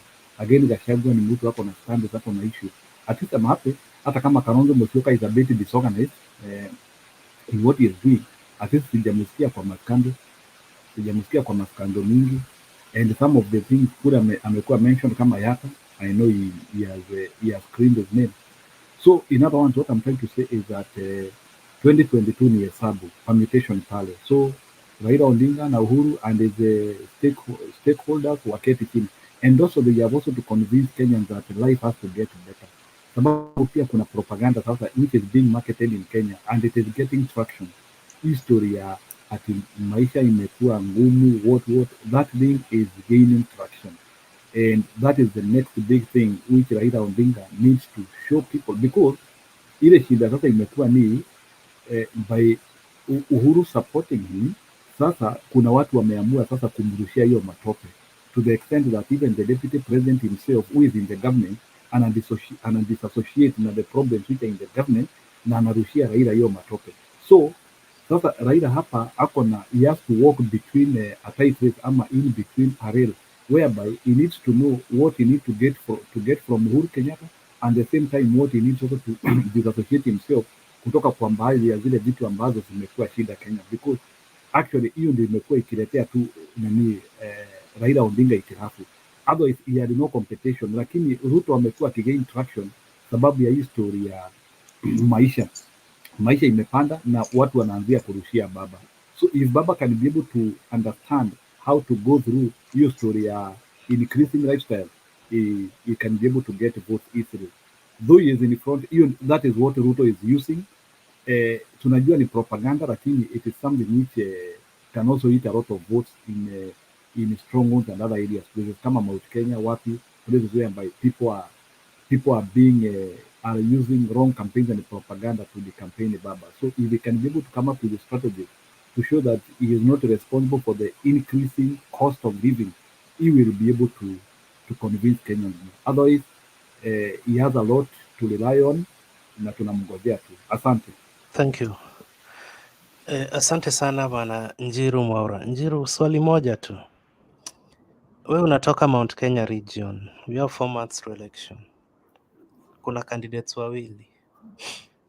Unaweza niambieko percentage yenye Raila anaweza kapata in the next 4 months, ama percentage ya Ruto kutoka Mount Kenya, because it seems nyinyi ndio mtaamua the next president of the Republic of Kenya. Your votes ndio zitaamua the next president. So our candidates wawili in Mount Kenya, we kama mtu uko ground, what do they say? Okay. Let me say that Raila Odinga started at a very low point in Mount Kenya. I think Raila started between 2-3%. And for the last 2 years or 3 years, he has managed to secure close to 20 to 25% as per now. And hiyo 20 to 25% amepata sahi in Mount Kenya, it is basically coming from detoxification of ya ile siasa imekuwa ikipigwa kule Mount Kenya for close to 20 years ya kumdemonize, na pia history ya some of serious people also within Mount Kenya coming to support his candidature. But recently with watu kama akina Martha Karua kukuja and some other few people in Mount Kenya, I can tell you that percentage is changing. Then hii number, it is also subject to change depending with ile deal Raila mwenyewe atacheza na people in Mount Kenya. So there must be a deal, that is one thing, like a political deal ataketi na wao. And then if Mount Kenya people are also going to get a deputy president, I'm double sure that again hiyo percentage itaongezeka kidogo. So aggregating all those, I can say the best I can give Raila Odinga is 38% in Mount Kenya. The best I can give Raila Odinga, putting all everything constant, which is a positive number, because Ruto needs above 80% in Mount Kenya. So anything in the ranges of 30 in Mount Kenya is a ticket breaker for Ruto. So that is a challenge. So we are not even concentrating with Ruto. We are concentrating with Raila Odinga. If Raila Odinga can be able to get 30% in Mount Kenya, that is a tie break, and there is nothing else which Ruto can do, because Ruto needs Mount Kenya. So ile challenge Ruto ako nayo sahi Mount Kenya ni the people who he has supported in his ticket, si watu wako na mvuto. Ukiangalia wale watu wote wameshinda Mount Kenya, like these days tunawaita togege. Togege ni mouthpiece, yani ni mtu ya kuongea lakini hana foundation. So watu wote ambao Ruto amesupport in Mount Kenya ni watu tu wa kumsaidia to pursue his agenda, but they are not people to help Mount Kenya to achieve their business, to achieve their prosperity. So ni watu tu ameweka pale, and the people in the ground are already knowing that, na inaleta shida hivyo. So that is a challenge. So to say Ruto at the moment has between 60 to 65. Raila Odinga at the moment, he has 25 to 30. But That number is dynamic. It can keep on changing. It can reach to 30, 33, 38 as we approach to the campaign. So if we can manage to get 30 plus, and then it keeps tight, Wakamba wakuwe bado wako in the mix vizuri, tusikuwe na hiyo puzi nasikia inaendelea, then Waluya wakuwe in the mix, Mombasa tusikuwe na any break. So ile kitu iko ni Raila Odinga has to maximize his usual block. He doesn't need to worry of Mount Kenya. Mount Kenya should come as an addition. So we have to make sure that Western is intact, Mombasa is intact, Masai Land is intact. If those areas are intact, we should not worry of Mount Kenya. Mount Kenya will deliver as usual when the time will come. Already they are listening. The only problem ya Mount Kenya ni kwamba kumekuwa na uongo mingi sana. You know, Ruto is an experienced propagandist. Yeah? Anajua kubeba propaganda. And that propaganda has not been diluted. It will take a bit of time. But we don't need to worry of Mount Kenya. That's my answer. Let's worry. Thank you. Issue stronghold ya Baba. Thank you, Jiru. Thank you, Jiru Mwaura. Hebu niulize Jiru pia. Bwana Mwaura. Yes. Inakaa Ruto ashachukua Mount Kenya. But these Mount Kenya people, do they have any reasoning capacity of what Ruto has done for them in future, or what do they really want for Ruto? What can Ruto give them in the when it comes now he is their president? Do you think he's really going to bring so much they want that they think Raila cannot bring for them? Let me tell you, you know, shida ya Ruto ni moja, and I will tell you, unfortunately, kuna hii narrative alileta inaitwa hustler.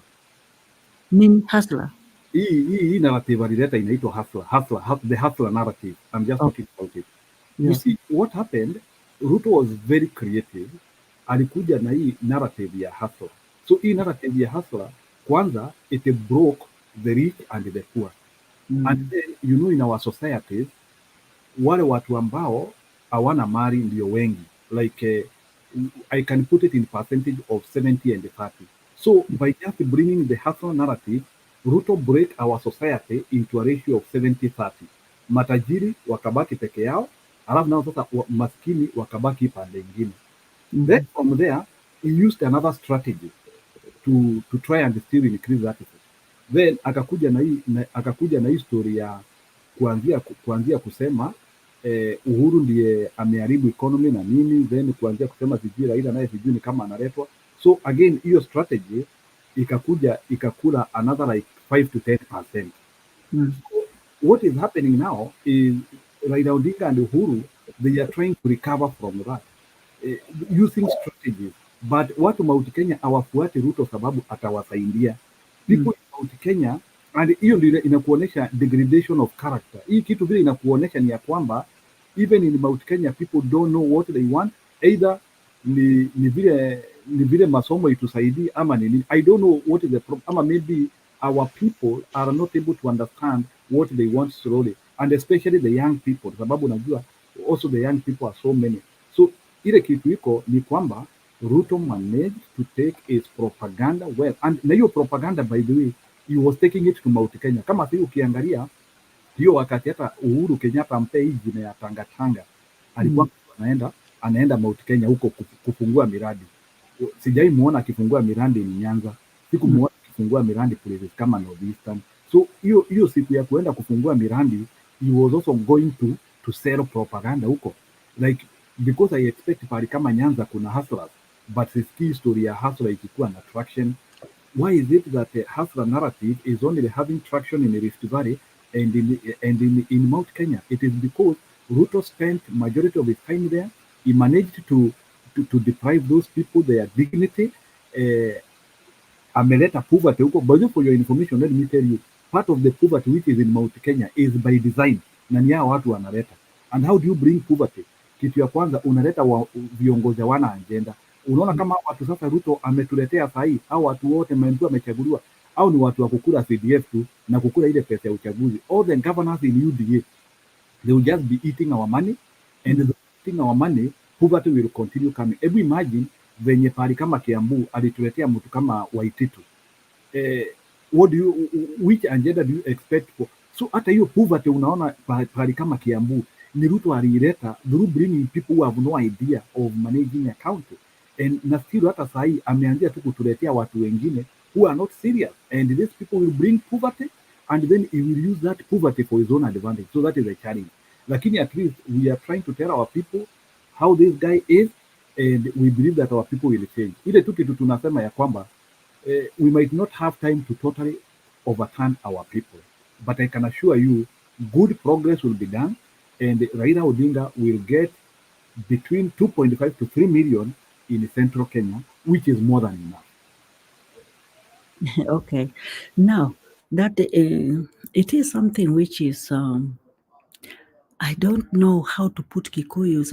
I thought they were so good, so sober people, but I find out Kikuyus are not so sober, because the Ruto they are campaigning, they are talking about, they would have chosen somebody else, because this Ruto, if you think of 207, I think he really did so harm to Kikuyus who were staying around him. Do you think him being given a leadership now, and with his grabbing mind, do you think those your Kikuyu people in Eldoret are safe? I don't think so. And he is in so many scandals. Does it mean that Kikuyus must only go with those people with scandals? Because you find even in the panel, those who are following Ruto, it is like those are just allegations, but these are the things which are in court. I think every Kenyan should rise above the ladder to see how things work, to see which best way can we take Kenya. Okay, not really that I'm campaigning for Raila, but I think it is only Raila who has got no scandal in his arms, who has with Martha Karua has got no scandal.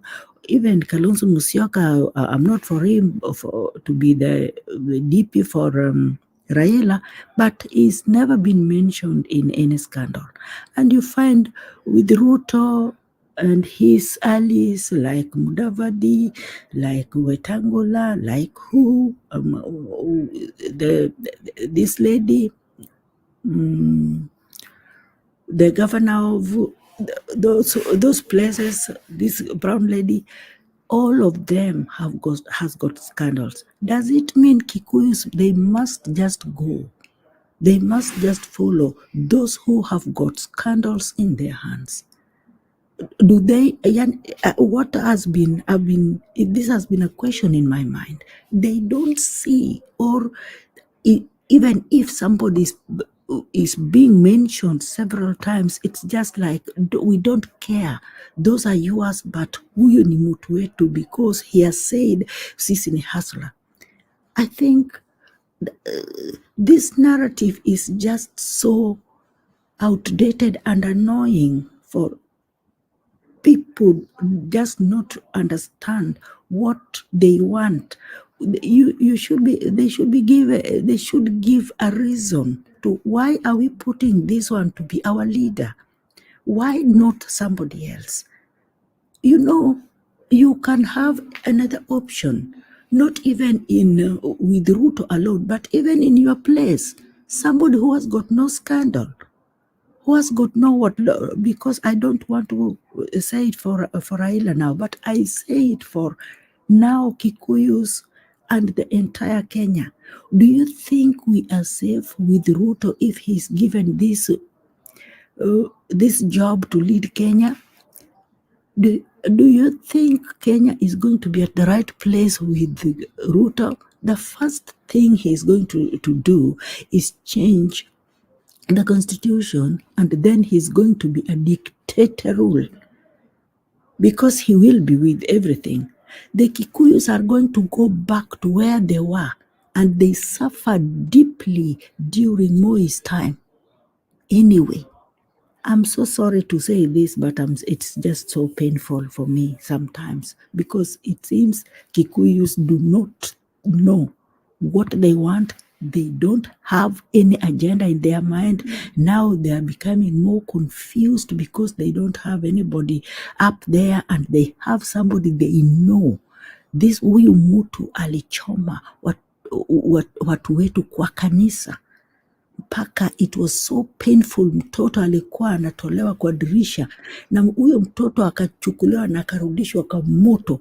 You don't feel all these things in Ruto's area. Thank you, Maggie. Thank you. You still Can I add a comment, please, Bwana Okoth? Then you come on board. Thank you, Maggie. Thank you, Mwaura. Mwaura, comment yako kwa dakika moja. Nilikuwa nikitaka kusema hivi, unaona shida ya sisi watu wa Mount Kenya ni moja. Unaona in Mount Kenya watu wa Mount Kenya tu wanaaminigi wewe ni mkora kama umefungwa. Unaona hata kwa no, let me tell you, ni shida yetu ya Mount Kenya. I'm saying it. Unaona kwetu kuna watu tunaitanga wa Munanda ama machairman wa kahawa wa kahawa, chairman wa majani chai huko au machairman wote. Tunachaguanga tu watu ambao wako na corruption scandal each and every time. Unajua ili Kikuyu kuna kitu inaitangwa mweyo time mwenyitani muriaga yake. Yaani mwizi ambaye hajakamatwa anakura yake. Let me tell you, they are funny phrases which are used in Mount Kenya and they are used to devour people. Like, and I can tell you, people will be happy to vote for this. Ndio unasikianga hata watu wakisema tunataka mwizi wetu. Sijui kama umeisikia hiyo phrase. Bwana Okoth, have you heard that phrase? Tunataka mwizi wetu. So that's something which our people have to change in dynamically. So hiyo ndio shida ya watu sisi kama watu wa Mount Kenya. We enjoy thieves and we cannot differentiate between thieves and good people. And now Ruto has been able to understand that, and he knows we will still vote for thieves, and him also being also part of those thieves. Hiyo ndio shida. We cannot separate until we reach a level where we can separate good and bad, wheat and chaff. We can't change this thing.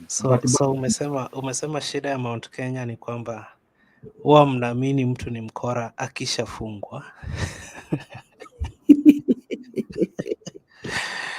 Hey, anyway, that was a very nice quote.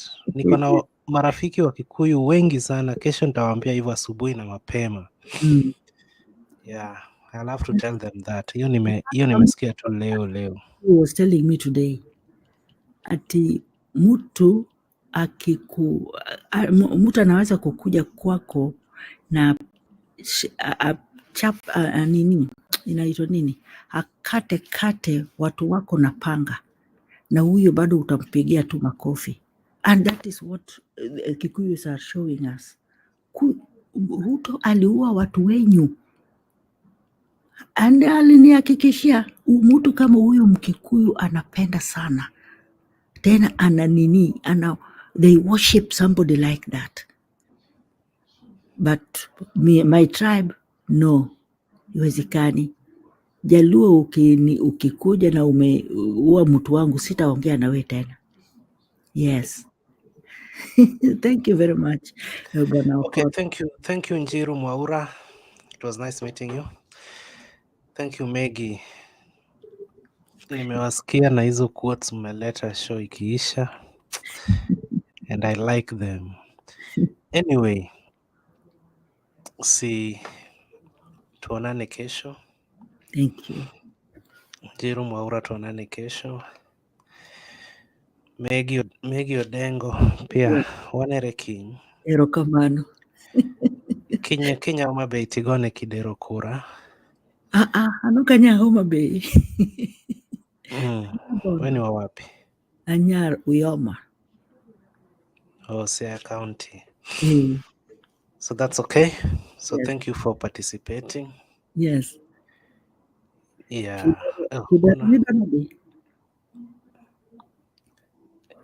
No, you vote for anybody that you want, like for governor, senator, MCA. Lakini on critical positions like governor and president, Mm. you have to make wise decisions That's because true. they matter. Yeah. And the decisions So of this, thank you, Maggie. I don't think the Luos have done so very good things for me. It's not, it's just very sad anyway. Even for Siaya ODM, Otimo Namarach, but it's okay. It's okay. Even Okay, thank you. Okay. Thanks so much, Mr. Okoth. Okay, asante sana Maggie. God bless. Good night. So guys, asanteni sana washiriki wote. I thought Bernard angeleta photos ya Bungoma leo. Asante Mohamed Eje. Kwiriti ahinya. Igathe needs team. Hustler Nation is unstoppable. Na kuna maoni kadha wa kadha jameni. Zingine tutasoma kesho pia. Kesho pia ni siku.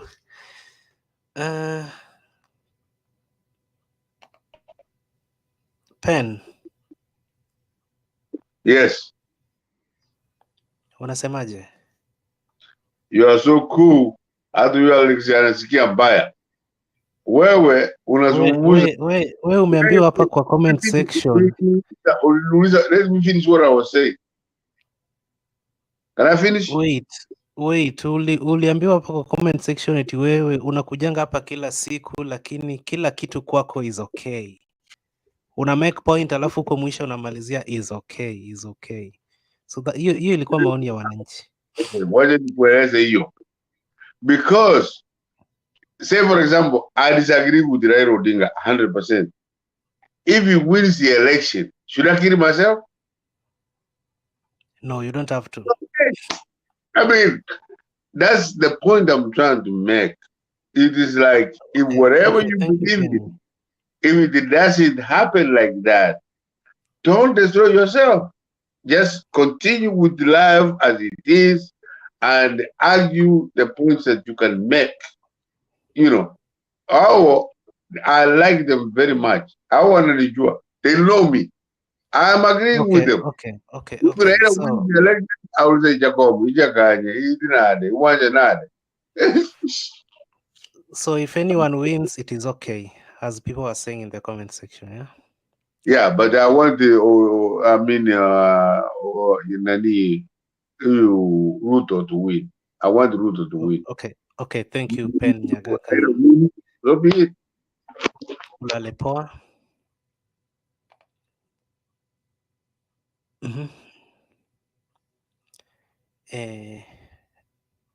Njiru Mwaura nishakuambia guten Nacht. Kamau Kimani hayuko. So guys, mmesikia maoni ya Wakenya mbalimbali. Raila amepewa advices zake.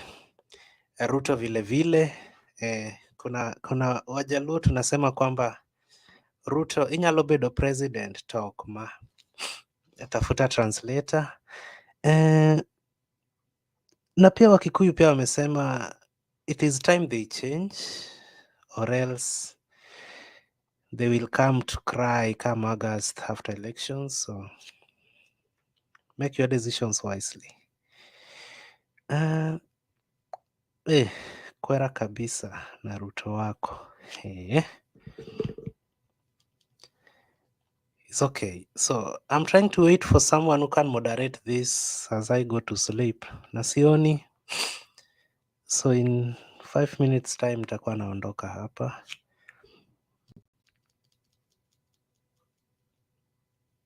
So simple reality, there are more poor people than rich people and more stupid people than clever people.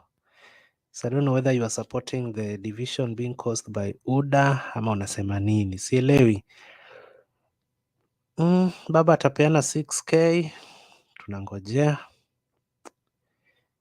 Bana, reading the comments is quite stressful to me. I wish ningezisoma zote lakini haitowezekana. So kwa wale wote ambao wameshiriki tuseme asante. Kesho pia ni siku. Tuonane hiyo kesho. Mimi naitwa Clinton Okoth.